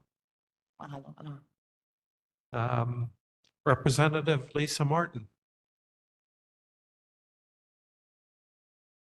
Hello, Neighborhood Board. My name is Scott Peters. I work for Representative Lisa Martin, and she apologizes that she couldn't be here tonight, but I'm here representing her. I'm here to talk about some of the bills that just passed over in the Senate that we're really excited about. HB 250 deals with prior authorization. It's the #1 complaint from healthcare workers. That was the biggest barrier to providing care. This is going to make that process more transparent and it's going to speed it up. So really excited about that bill. The fact that it got some momentum on the Senate side, and we're looking to go into conference with that bill being one of the main ones that we're excited about in our office. Also, HB 643, which would provide stable funding for a CRB program that is right now still looking for funding. I believe it's a UH program. That's going to provide more stable funding for short-term and long-term solutions for CRB. In regards to little fire ants, I think that the state is also partnering with a local exterminator group to do treatment. So those funds will run out. So that's why it's super important to test your yard, go get those sent in, and then the state can help with that treatment program so that, you know, we don't have massive infestations, because it will be a problem. I want to invite everybody here to come to the Capitol on April 11th. I believe it's a Friday, 4 to 7:30 is art at the Capitol. It's a very fun event. A lot of art is going to be showcased at the Capitol. We're going to have live music in Lisa Martin's office. So come on by, say hi. If you call the office, you will probably talk to me. So give us a call. I'd love to talk to you guys. I also wanted to thank Dr. Carmela Vizza and Dr. Olivia Nigro. I believe that they did a Genki Bowl project over the last few years and gave their findings to Clean Water Board. I watched their Zoom that they had, very informative. And I just wanted to say thank you to the work that they did. And I think that the study itself we need more research being done in that area.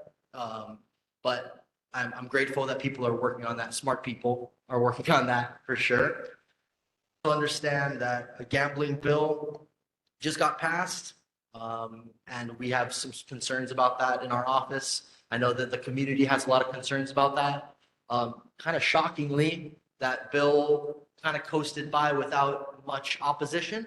So I just want to remind people that, you know, if you do have a problem with things that are going on at the state level, please raise your voice. Please call our office, whether you like what we're doing or not. I love talking to you, so give us a call. And all of that input really matters.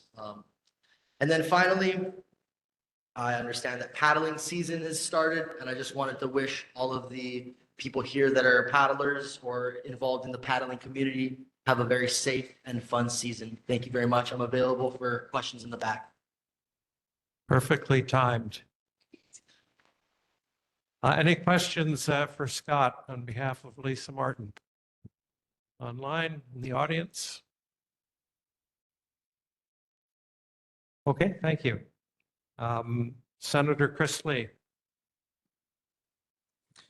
Hey, thanks, everybody. Wanted to add to the comments from the other legislators and staff, beginning with highlighting just a few bills. And there are about 4 or 5 of these I just wanted to cover real quick, 1 or 2 of which I actually worked with members of the neighborhood board to help draft this year, and other members of the community to introduce, and really with the help of our colleagues to move ahead. The first one deals with e-bikes. It's got 2 parts to it, and the first fixes the e-bike rebate program to make it possible for folks who can't afford to get into an upfront cost to buy an e-bike to be able to afford that. And really the idea is these are one of the easiest tools to be able to reduce the cost of transportation and the cost of living for local families, particularly people who need to get around, in short distances, things like that.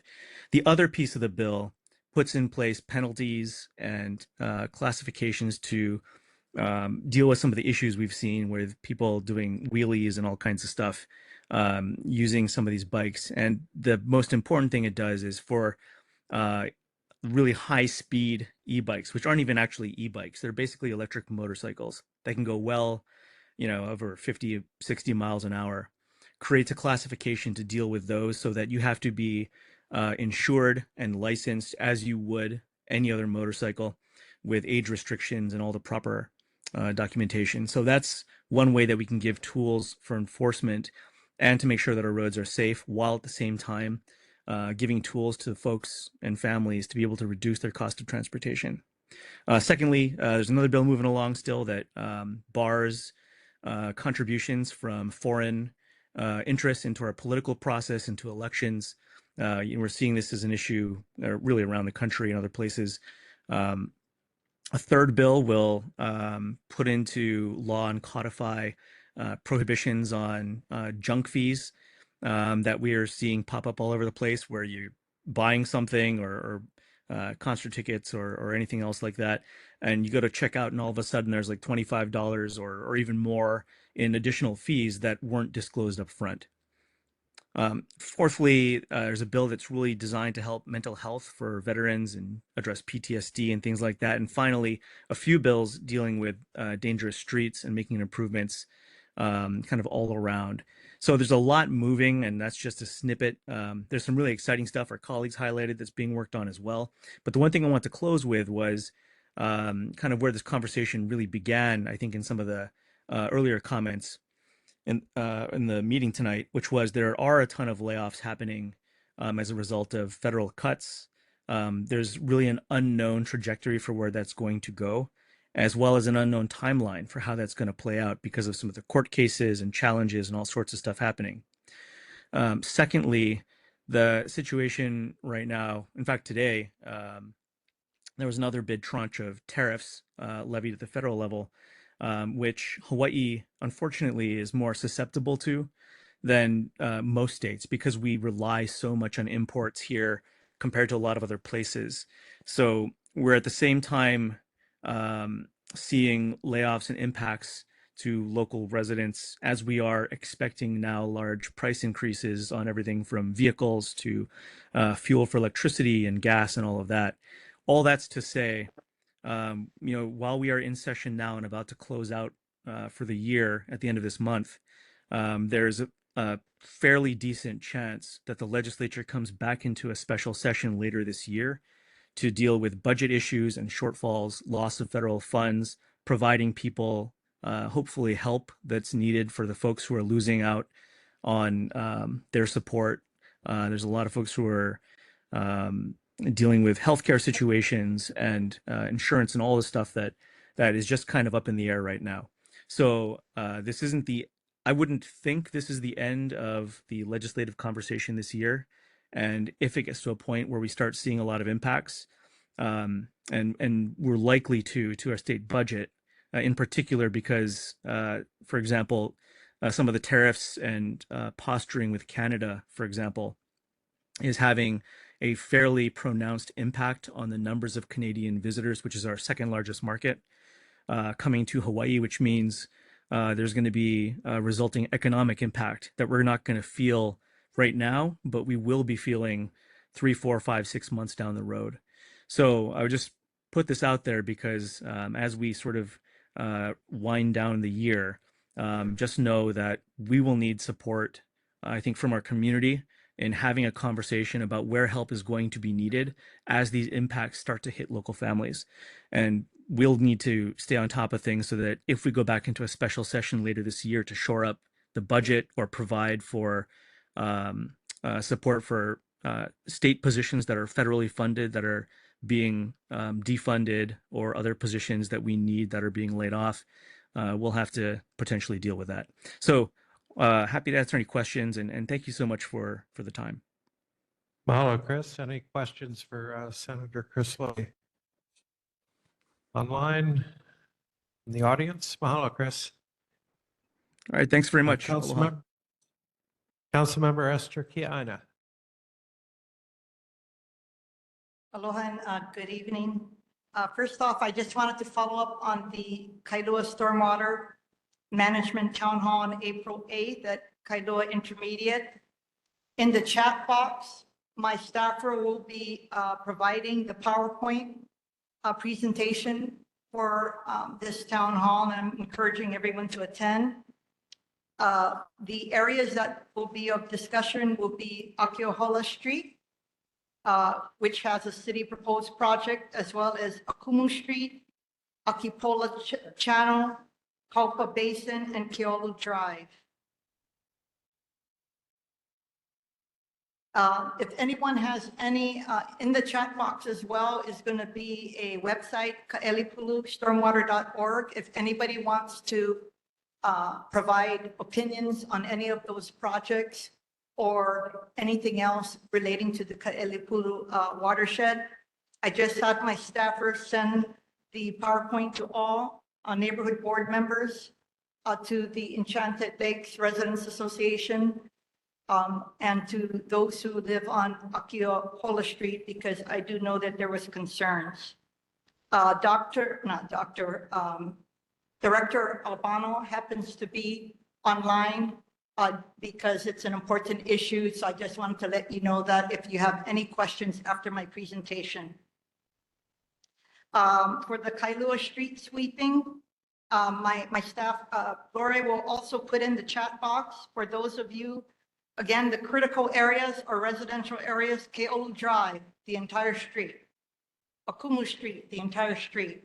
And the rest of the streets are pretty much commercial areas, but people have to get prepared for the street sweeping. With regard to the proposed Department of Hawaiian Homelands project on Kalaheo Hillside, do I have anyone from Kalaheo Hillside here? And I know that Gary will help liaison with the board and the community, but I am planning to have a community meeting the 3rd week of April at the Kailua Assembly of God, and I will be making sure that all of the residents that are not just abutting the parcel, but also across the street will be sent information on this. The Department of Hawaiian Homelands has finally received the right of entry from the city. So I will have both Arm Towel, the contractor, as well as DG Gel on hand to answer any questions.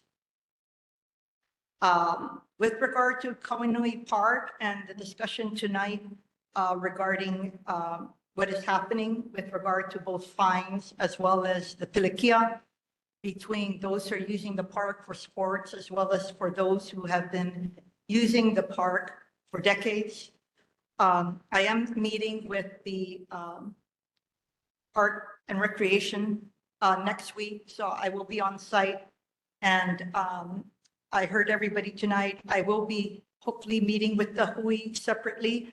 I think I need to first off know what the authorities are for the park on what they can and cannot do. Second, if there is flexibility to potentially determine a way of how we could have a kuka between the various parties. It doesn't have to be formal. It could be informal, so that we could just bring DPR, both communities, as well as the HPD here. And so I just wanted to update you guys on that front. I was the individual responsible for helping to see to fruition the dog park in Kaneohe. It was not easy.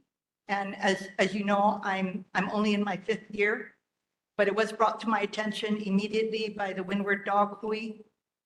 And the 2 issues that I had to work on was number 1, an easement across of Bayview Dog Park, which required the kukua of Bayview. And second, we needed to realign one of the golf holes, which was number 7. I needed to have the owner, a private owner, to voluntarily agree to do that. And we still have some outstanding payments on that front because all of the money I secured was only for the dog park. So I just want to let you know that was a very long process, but given the delay in the dog park in Kailua, I feel very fortunate. And we also happen to have a bathroom there that was never used by the public. And it was only there because former council member Stephen Holmes had intended for that area to be a law park. And the restrooms were there. And then that didn't come to fruition because the city's Department of Environmental Services needed to build a tunnel. You remember there? And so the reason it's in the situation it was in because we just had to renovate the bathroom. So I just want to let you know if whether it is the dog park that Senator Lee has been championing for years or the identification of other suitable land, I'm open. Except for the Pilikia or the dog park that you guys have been going to, I have never been contacted myself in the time I've been a council member to help in identification of a off-leash dog park. And that could be because Senator Lee was already championing one, but I just want to let you know that my door is open and what I intend to do. Thank you very much.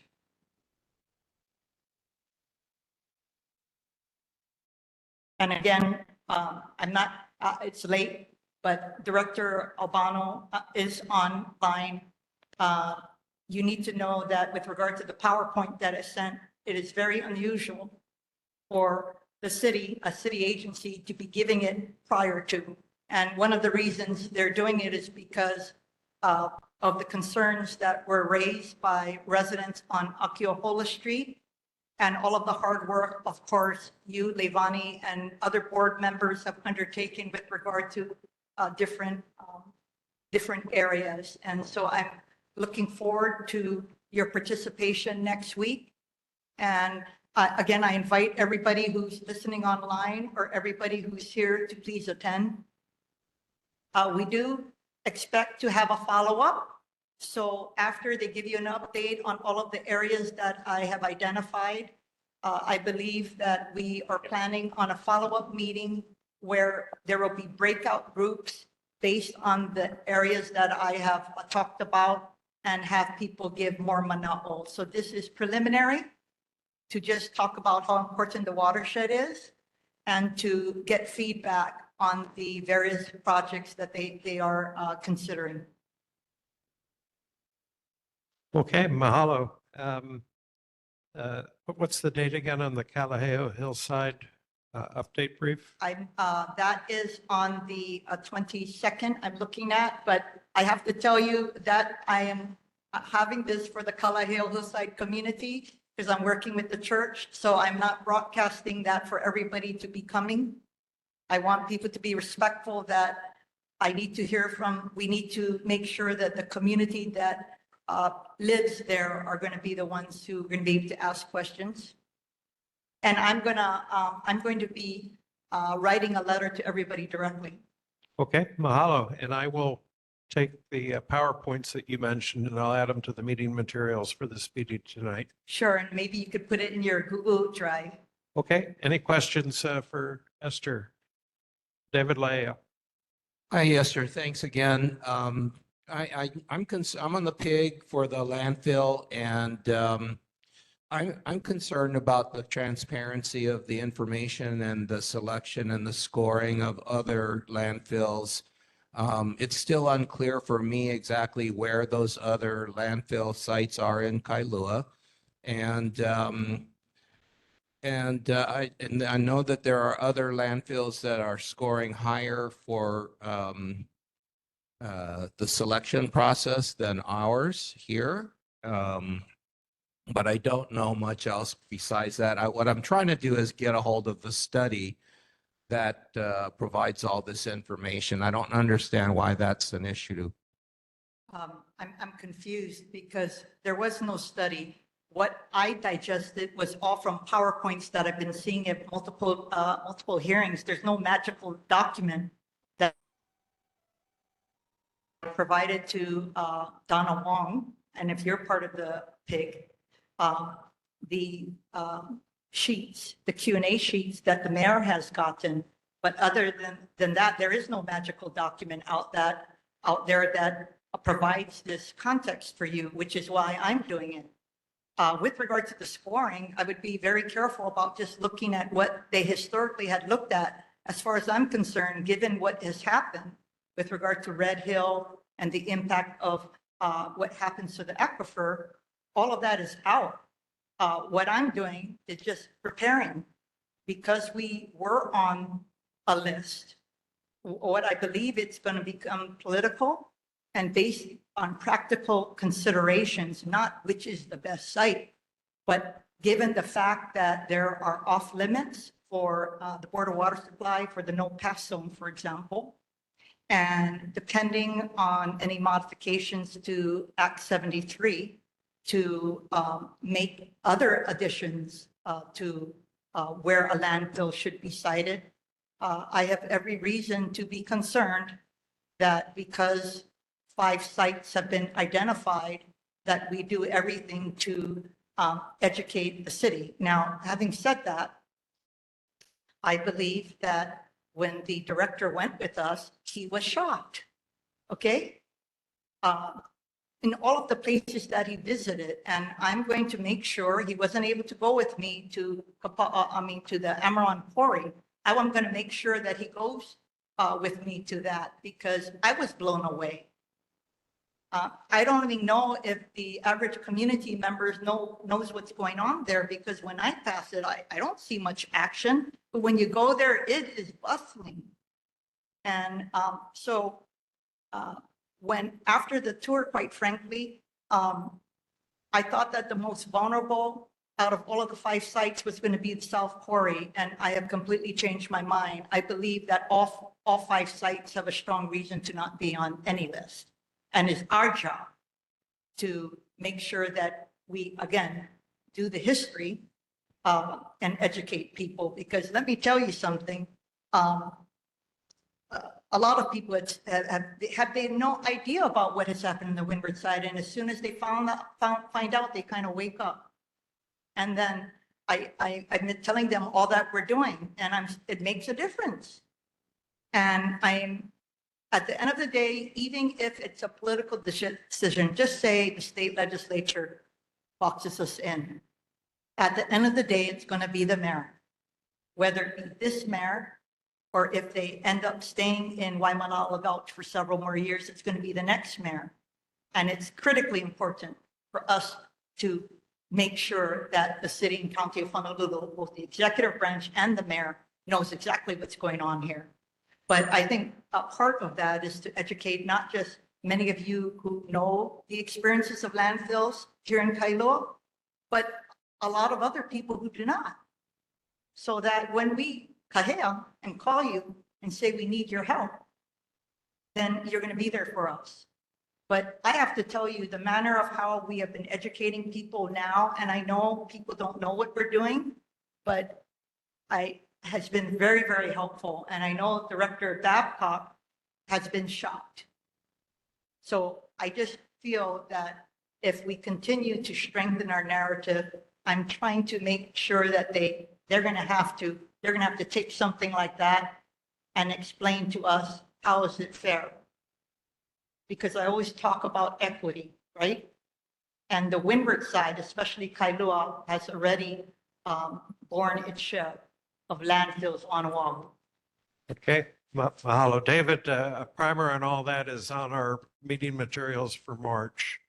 Yeah. So a month ago, we had all that information for background. And I need to let you know, I keep on talking about this white paper. I was trying to find some person that will take this on because my staff is busy with day-to-day. So my former chief of staff, Jocelyn Doan, is actually crafting this document for me. If you are not aware, she was let go by HUD because she was on probation and she was the field director for HUD. And so I am working with her on long-term employment, but in the near term, she's actually, I gave her a deadline. In the next couple of weeks, it should be finalized. But thank you for the board's support for working with me to just get all of, get everything together and then share our narrative with the community. Okay. Mahalo, Esther. We still have a presentation to go yet tonight. Thank you so much. Senator Jarrett Keahokalole.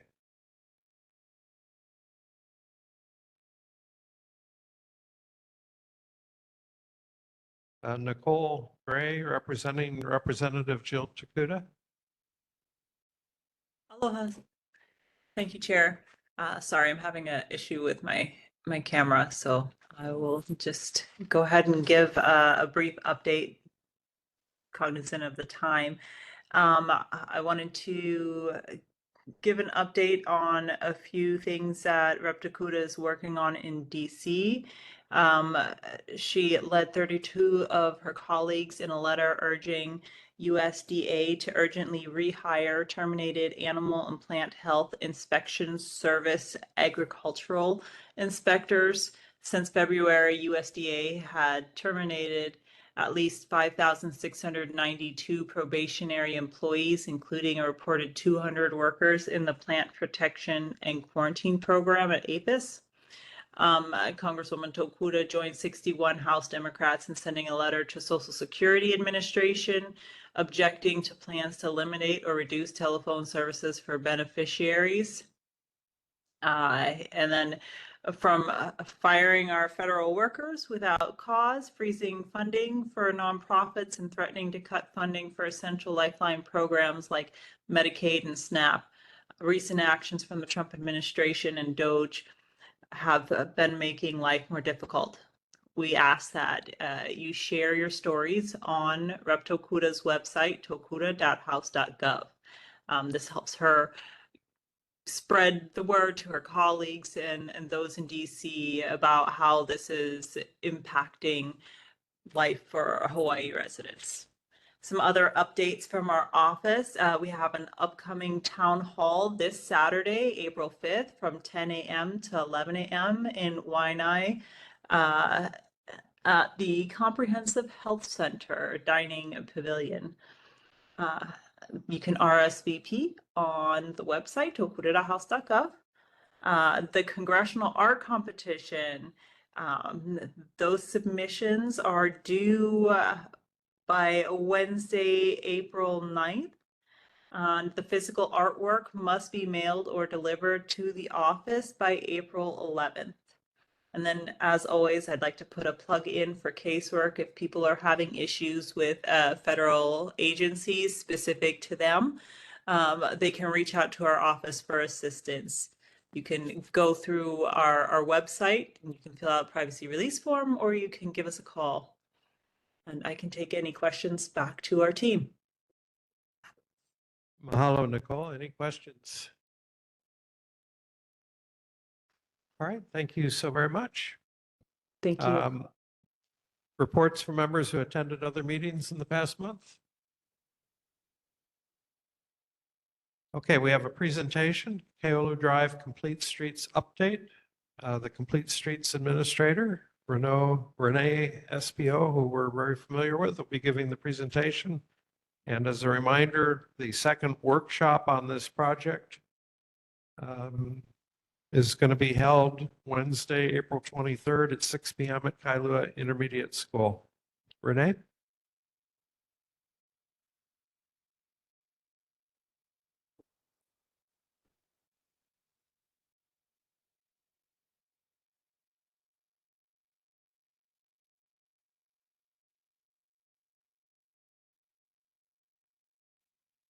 I think you're muted, Renee.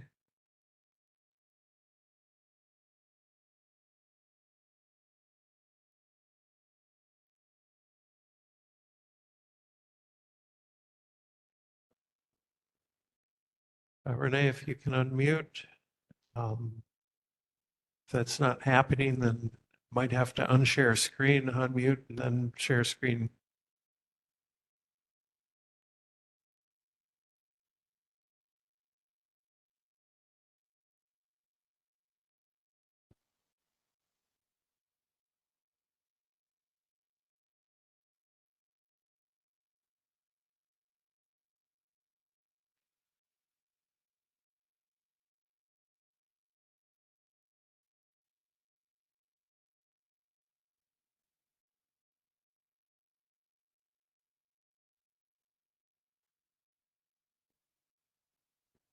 Okay.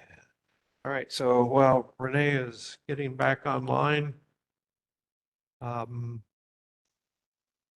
approval of minutes. We can't approve them because our agenda didn't get posted, but are there any changes on our March 6th meeting minutes? No changes noted. Committee reports. Committee chairs wish to amplify any of their committee reports. Committee reports stand as published. Committee meeting membership motions. Would anyone like to join a committee?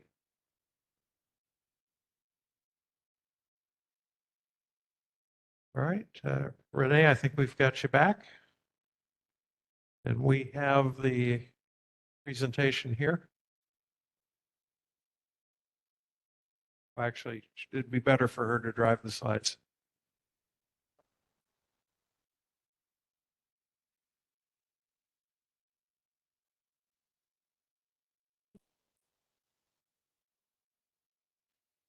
All right, how's Still that? there. Okay, we hear you. Okay, The thanks. first Sorry, I time always we forget hear this is my old city laptop. It doesn't work as well as it should. Okay, I just lost a minute or two. Okay, thanks for having me. Chair Hicks, members of the board. Sorry I couldn't be there in person tonight. I just put my son to bed. So we are moving ahead with our Kailua Drive Complete Streets plan. I know you guys all know what Complete Streets is by now, so I won't go through all this, but we're just following the law. Our project limits is Kailua Drive, the full loop, as well as Vana'au, and some of these back roads of Avakea Poku. And we are looking to address traffic safety issues, primarily speeding concerns and improving bike and pedestrian infrastructure, trying to make it safer to get around Enchanted Lake, as well as connect Enchanted Lake to Kailua town better. You know, we have been very active talking to the community over the last, I don't know, 6 months or so. And we've got some new updates to share. So we're happy to come back to the community with those proposals. Just a reminder on some of the major issues specific to our project corridors. This is a heat map showing traffic crashes.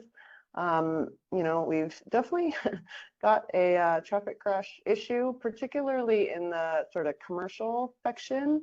Near Enchanted Lake Center is sort of the worst, basically from Kalania and Ole down that way. But we also have some fatalities, you know, near Kailua Elementary on sort of the little bit mellower side. So sort of different traffic safety issues.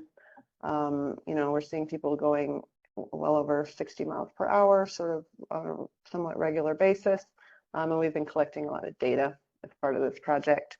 The main things we're hoping to achieve that we've heard from the community, addressing turning movement, chaos, let's say, in sort of downtown Enchanted Lake, speeding near all 3 of the elementary schools, discontinuous and not protected bike facilities, a lot of children trying to use those facilities to get to and from school. We have walkways, of course, missing. I know the big turn on Vana'au Road is a particularly troublesome spot where we have no sidewalks, and as well as some speeding along some of those neighborhood back streets. These are some of the solutions we proposed at the first community meeting that we got good feedback on, and so we've been developing these a little more into sort of one kind of draft concept instead of different alternatives. And we're going to be presenting these to the community later this month.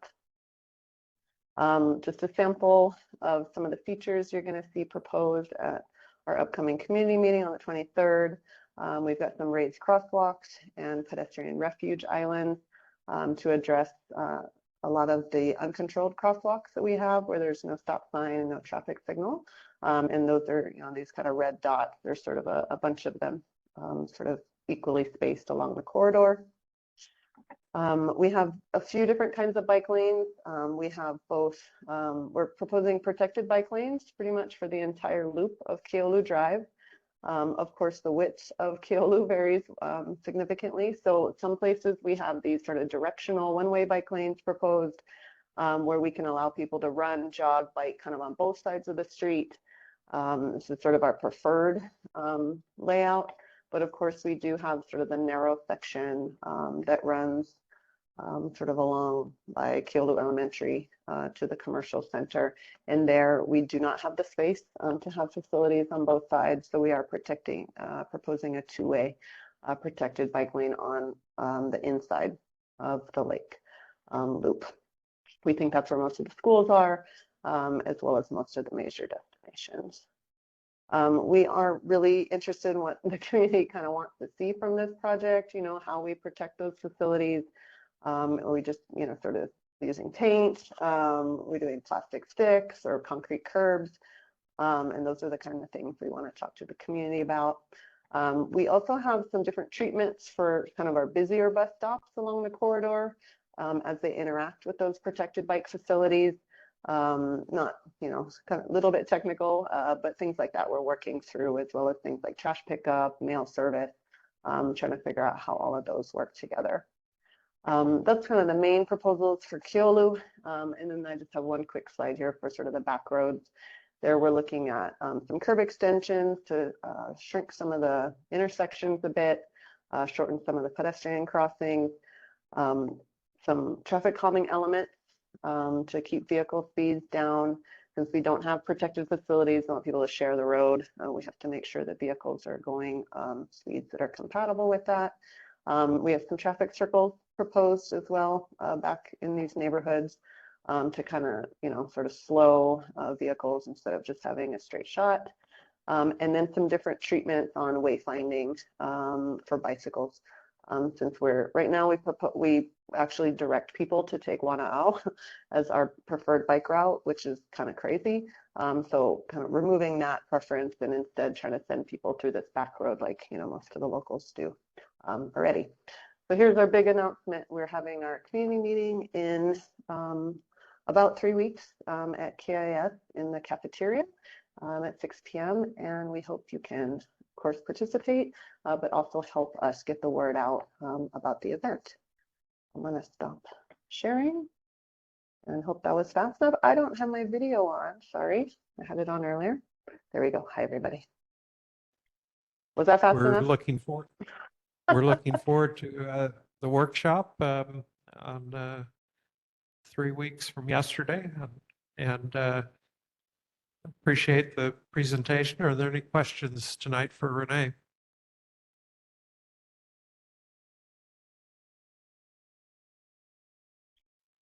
And we're lucky to have you as a Kailua resident as well. Yeah. Okay, thank you, Renee. Lucky to have you guys. Thank you very much. All right, we've gone through the rest of. You Go want ahead. a 30-second update too on the crosswalks for Kalaheo? We think we issued some work orders a while back, so we're trying to dig those up. I know Ku'uniu and Kaione are both in the Complete Streets Plan. We do recommend both of those, so those should be easy, and we'll look at Pueohala too. But we think we issued that to DFM a while back, so we're checking on that too. Just wanted to mention that. We agree. Okay, mahalo. And committee agendas for May are due to me Sunday, April 20th, and this meeting is adjourned at 9:59.